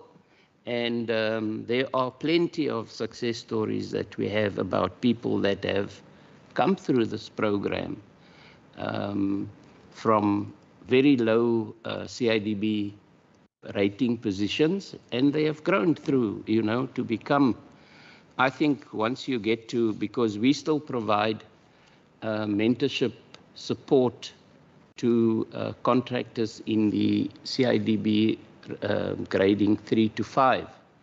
But I think we will all agree, once they pass CIDB grading 5, they should no longer be called emerging contractors. But we do keep contact with them, and we do have quite a few of our contractors who have grown to be grades beyond grade 5, which is where our sort of support is focused on. That's why we call them emerging contractors. We provide support from the grade 1s right through to the grade 5s, and of course, as I say, we absolutely track their progress, because that's part of the objective of this program, is to get emerging contractors to grow. So for various reasons, I mean, we can spend half a day talking about that. So I hope I've answered the question, Jackie. I don't know if there's anything else that... If I may just ask Advocate Smith just to add a few points in terms of some aspects around the future, if you don't mind. Thank you. Thank you, Chair. Thank you, HOD. So, as my colleague has said, in principle, from a tool point of view, we are still very much subscribing to that tool, because it is a tool that was very successful. As far as changes are concerned, of course, with the infrastructure framework that the Minister is talking about, there are a couple of changes coming. Just for everybody to understand, because I'm also making an assumption that everybody understands why we do the contractor development. Let me just take a minute to explain the process. From a CIDB point of view, contractors in lower grades are not allowed to tender for tenders outside of the grades in higher grades. Everybody in higher grades are allowed to tender downwards. So what you find is that bigger contractors play in the space that you actually design specifically for smaller contractors.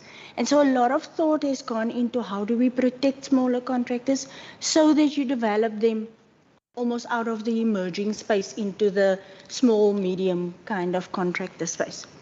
So having said that, one of the key aspects that we are going to look at from an infrastructure framework implementation point of view is the issue of developing norms and standards around implementation.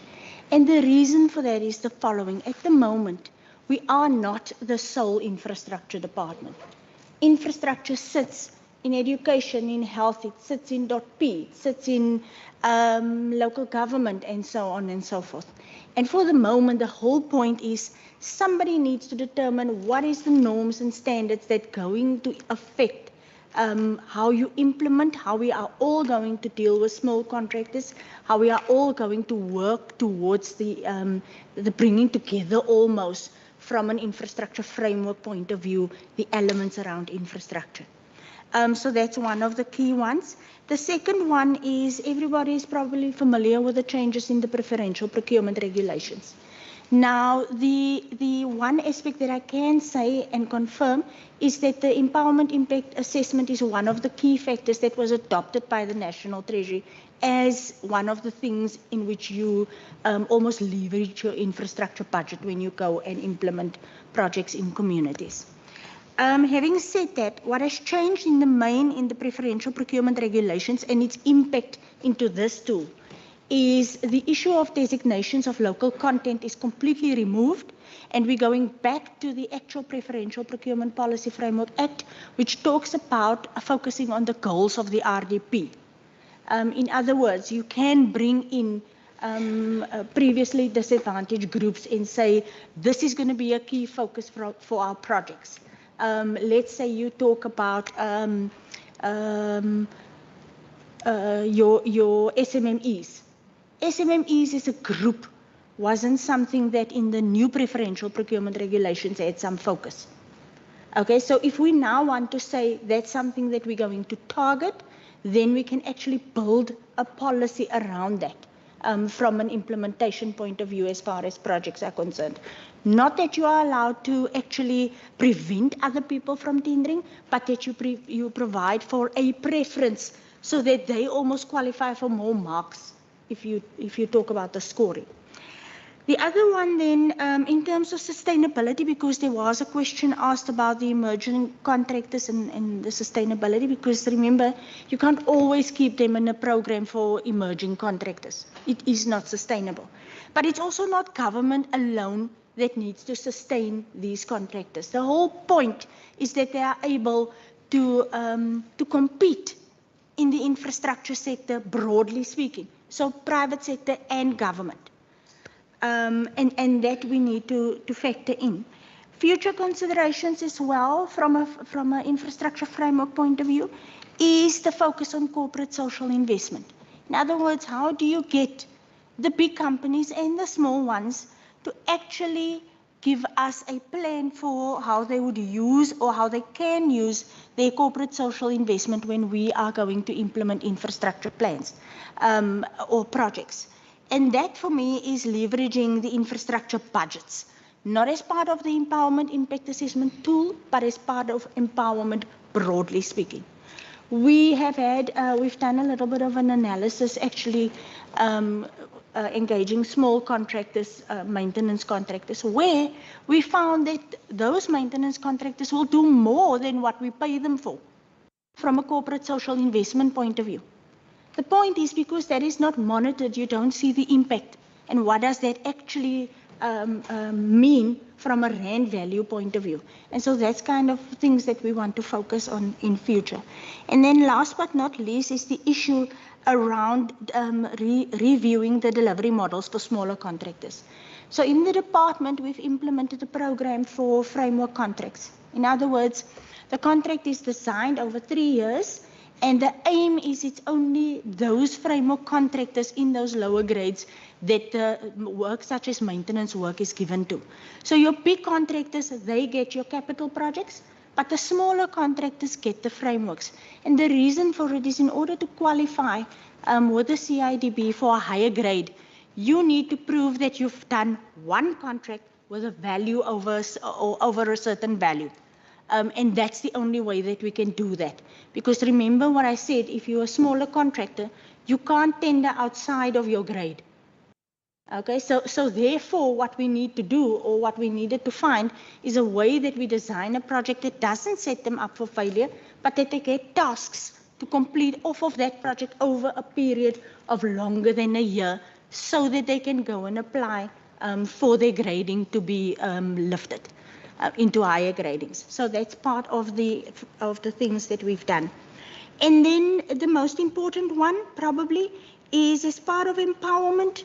As a principle, we're hoping to establish platforms for engagement, and that is some of the minister's key focus for the year to come, where you will seek to drive conversations around the implementation of the infrastructure framework with big contractors, with small contractors, with developers and so on, but each within their space. Because you have to understand, if you bring everybody together, a small contractor's problem is not a developer's problem. And in order for him to actually do something meaningful in each space, he has to engage them each, or each one of these groups, in order to find out how do we actually take the infrastructure framework and make it work as far as they are concerned as our partners. Because I do think the point was made earlier about the importance of partnership in this space. Thank you, Richard. Thank you very much, Chairperson. I'm very glad the question was asked about the triple helix, because you would see throughout our documentation we highlight the complexity of the subject matter of infrastructure. And remember, we came from the context of having mobility in that space as well.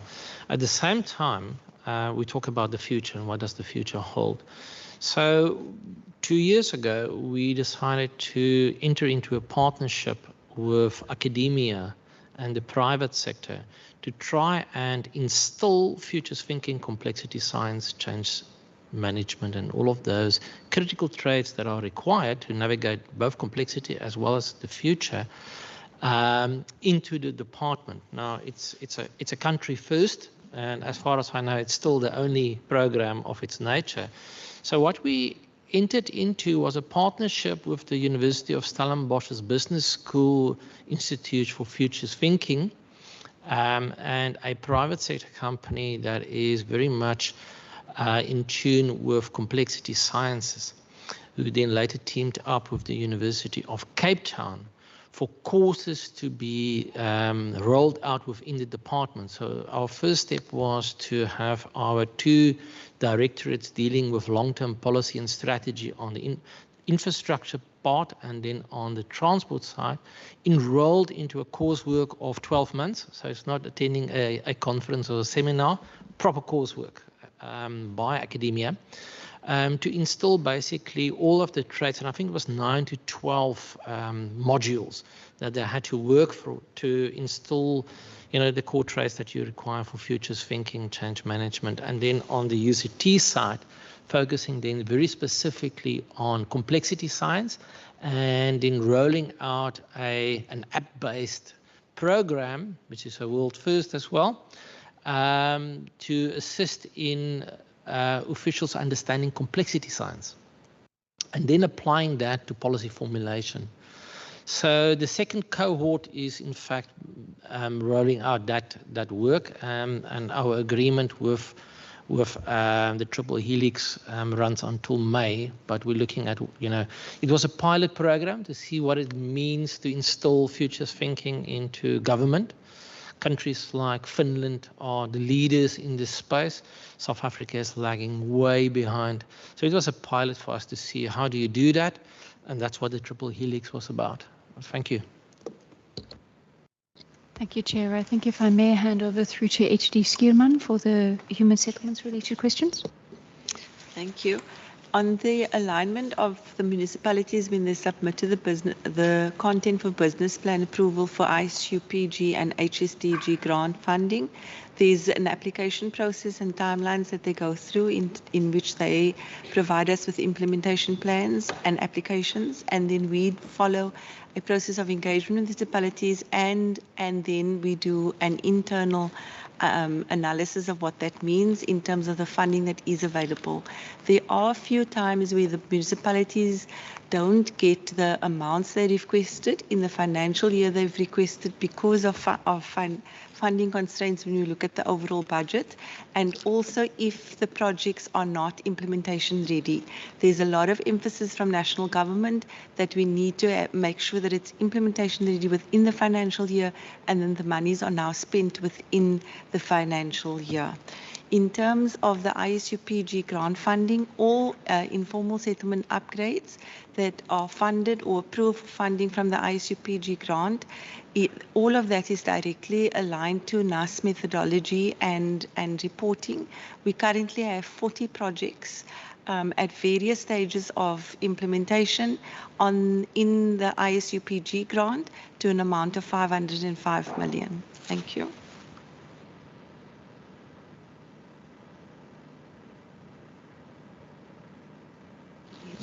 For the FLISP challenges, I'm going to refer that question to Gavin, and the housing opportunities across the 19, I'm going to refer that question to Camilla. Thank you. Thanks, HOD.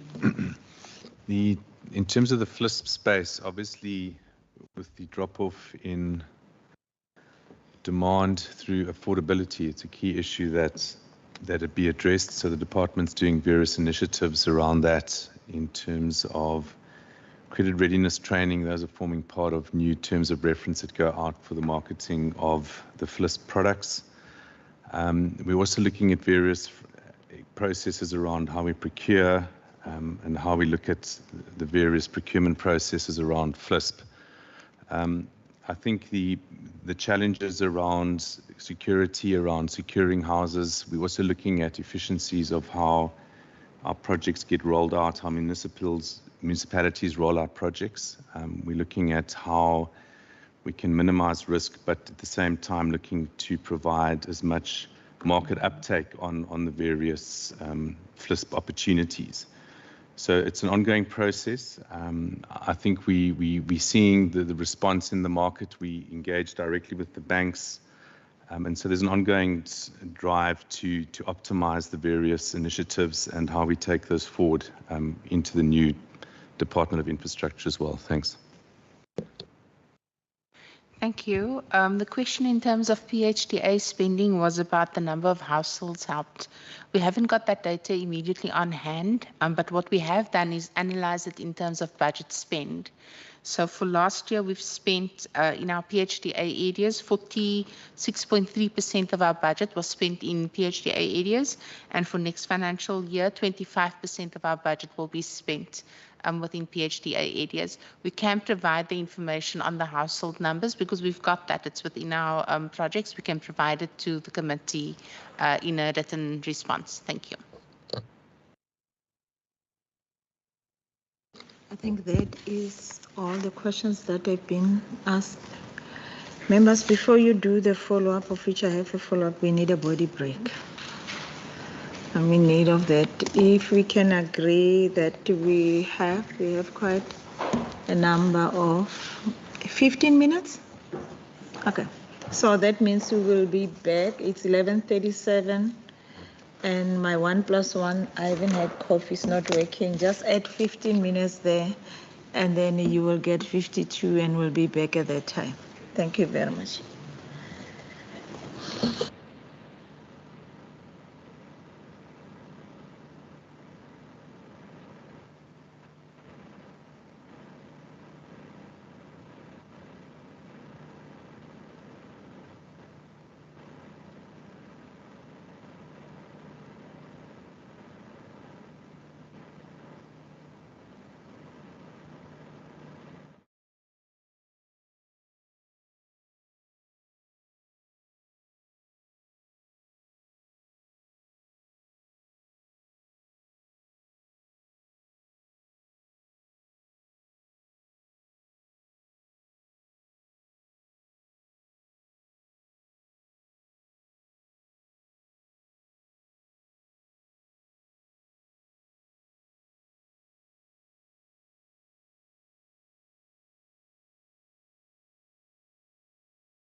Where were we? I'm full now. Okay, let's continue.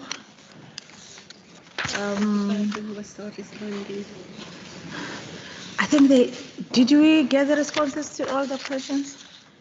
Mr. Adrian, I think you wanted to respond to one of the questions of the, I'm joking. Members? Questions? You are covered. Okay. If you are covered, that means there's no any other questions. I'm not going to really keep the department in the house. So I'm going to request that we get before. Member Mrach, do you have any questions? Okay. Member.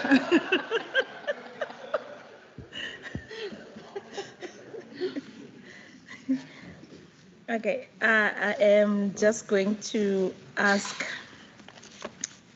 the minister, not ask the question also. I had but we still are going to engage. We have a long way to go. And just find out if there is a question from the public. I see there's one online. Mr. Roland? Hello. Good morning, sir. Do you have any question or comment to the department? Not at this stage, thank you. Okay, thank you very much, sir. Any other person online? I think we are done with the questions in principle because I see you just joined. We are done with the engagement. So I'm going to request that the minister do any comments in conclusion. Thank you, Chair. I'll be very brief in my closing remarks as well. I think both HODs and the team will agree with me that having listened to your questions and the nature of your questions, and I think we will be getting a lot more questions after the 1st of April, the complexity of what the Department of Infrastructure all entails, it's clear for all to see. And that through innovative restructuring and approaching in terms of the administrative component, but also as the governance component, and from your side, the oversight component is needed for where we are heading. And I actually thought of a quote to close off with so you can understand where we are heading. And those of us who love Lord of the Rings, J.R.R. Tolkien, he's a very famous author. And this is quite apt, I think, to close off my quote for you. He said, "The road goes ever on and on, down from the door where it began. Now far ahead, the road has gone, and I must follow if I can." Close quote. The journey for this new department has just started. You will be part of that journey. But once again, the road is continuing, it's going ahead. And we have a key role to play, and you have a key role to play. And Madam Chairperson, as far as possible between myself and the team, we will try to make the journey ahead a very enjoyable one as far as possible, dealing with all of our complexities, but also taking into cognizance the new culture journey this provincial government is on as well. But please enjoy the journey with us. It is not going to be easy at times, I know, but with every trip, there's always a good memory that we'll take along. And as we close transport, public works, roads, and human settlements, we now open a new chapter, a new page with so much opportunity. That opportunity has already been crafted for us. How do we take our citizens forward together? And how do we show them that this is a government for them? A government which puts them at the center of everything that we do. But ultimately, we also give a bit of responsibility back to the citizen. They are our key partner on this journey, which has so many opportunities into the future. I thank you. Thank you very much. I think from the standing committee, before I release you, one of the issues that we have to engage in depth, it will be the extortion within the construction. I didn't want us to touch it today because it's so complex, and we need to really see how can we help the construction companies, especially the SMMEs, the upcoming construction companies, they're feeling the pinch. And also another one is the land use of the government, the departments and the municipalities, because we have to say, what are we going to do? If you spend a lot of money trying to protect those land parcels, we need also to be innovative on how are we going, what is it that we're going to do for protecting those land parcels as we plan to use those land parcels, especially if you're going to use it as a to exchange, to try to develop what you are developing, but we need to say what is it that we can do. So it's one of the engagement that we are going to go in depth to ask the department to come up with their plans to say, what do you do with those land parcels that you do? And from human settlements, part of it, and the backlog of the title deeds, it's one of the issues that we cannot have the backlog of the title deeds and the project, the human settlements itself. One has to really be reduced, and we have to see, and we have to have a policy where we can't find people, what needs to happen, because that's another setback if you can't find the original owners of how do we go about.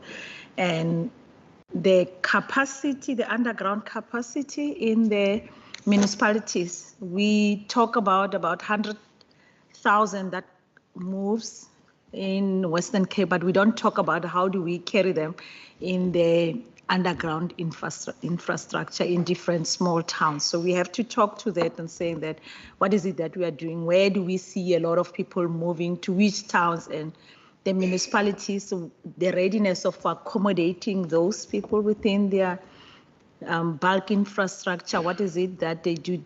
The IDP plan, does it talk to that, or it doesn't? So it's one of those things that for this financial year from this committee, we will be engaging in trying to see how innovative in this new department can you be to tackle those challenges that we have identified as we're engaging from municipality to municipality for the last financial year. But with that, thank you very much, and always it's a pleasure to engage with the department and to really empower us, and also to hear the vision from the department. Is going to be a very fantastic year with a new department, and looking forward to see those changes as we implement, and we'll be there to follow the money trail, Minister. So I can release you, and let's engage in future. Go and rest. On behalf of Minister, don't go home until it's time to go home. Thank you. Have a wonderful, it's Heritage Day tomorrow. Yeah, have a wonderful Heritage Day tomorrow. He's inviting us. See you.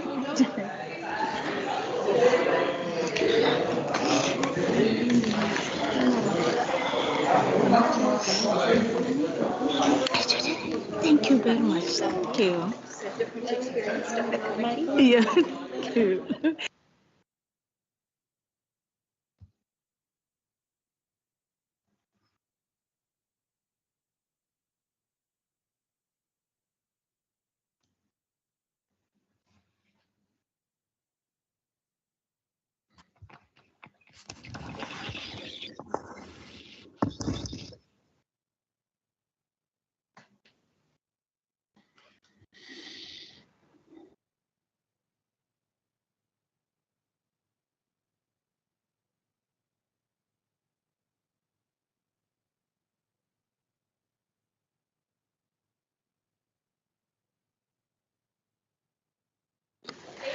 Okay, we are not done with the committee, so, oh, HOD.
Honorable members,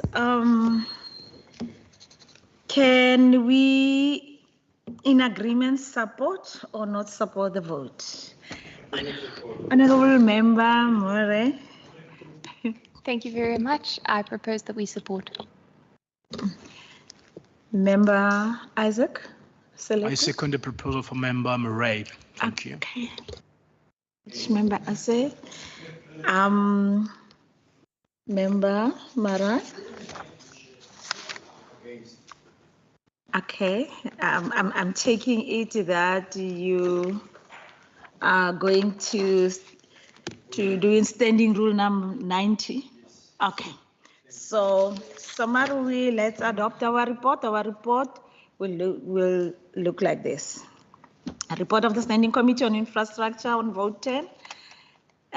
Infrastructure in the schedule to the Western Cape Appropriation Bill B 2023, dated 20 March 2023, is as follows. The Standing Committee on Infrastructure, having deliberated on the subject of vote 10 infrastructure in the schedule of the Western Cape Appropriation Bill B 2023, referred to the committee in accordance with Standing Rule 188, reports that it supports the vote. In accordance with Standing Rule 90, the African National Congress expressed its minority view that it does not support the vote. The report in that order, can I get a second? Member Mrach? Propose that we adopt the report. And yes, adoption of the report. And the second? The second, Member Mrach, second the report. Members, that is duly adopted. And we are done with the Western Cape Appropriation Bill. So the next one, members, if you can indulge me, we've got the appropriation bill that is coming, that is being referred to us. So in the meantime, think about the mode of advertising because it impacts on everyone. So from my side, the plans is we are going to have not less than 15 public hearings. Now, that is going to require that I design, which show me is everything that we need, and request special financing, direct right to the speaker, because we cannot afford that. If we are going to do it, so it will be, let's say, city will have to have 2, and we can take the Theewaterskloof and the Overstrand together. So we'll do 2 municipalities.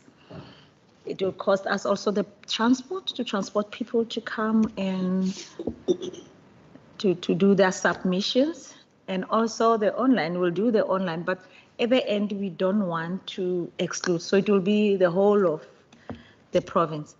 But it's not going to run within 1 month. It will run until next year when we are done, because it will be in between the program of the parliament. I will see the dates where we can slot as we get the dates, but we will have to. There are other municipalities like your Matsigama.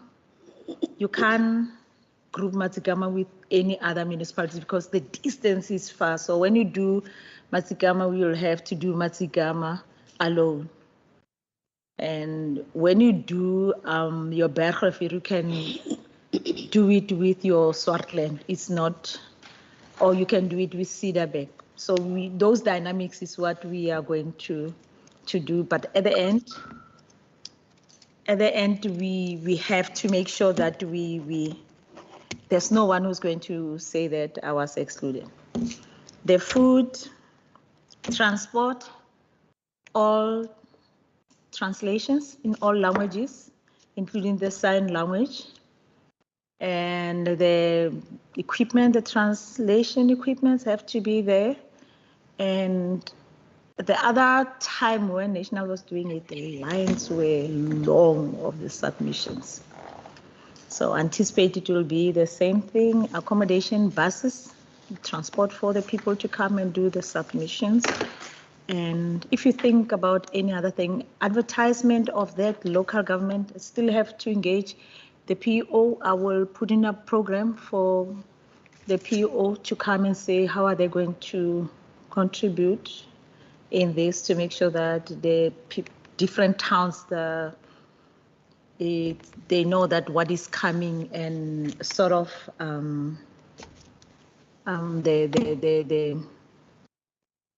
so that they can know if they have to do submissions, what type of submission will add value to what we are doing.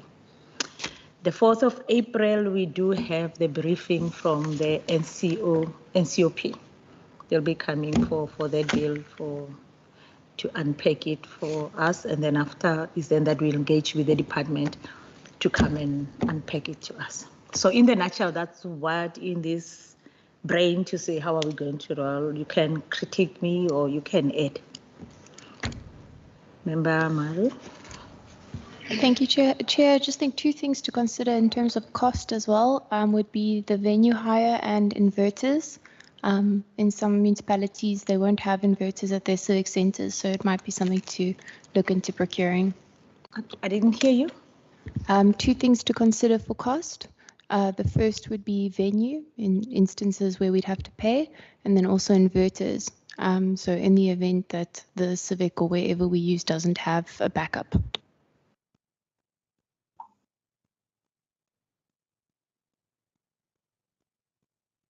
That means I'm on track with what I said. Members, thank you very much. And also, I'm saying this to the three of you. I don't have any other irregular expenditure. You're going to wait for your lunch, 1:30, and we are going to eat something. And then is then that you can go. It's ready. Oh, the food is ready. You can go straight there. Yeah, you can go straight there. Okay. Maran was starting to say, Chair, I need to go and prepare the bride tomorrow for the Heritage Day. Okay. Members, with that said, the meeting is adjourned. Go and eat your lunch. Okay.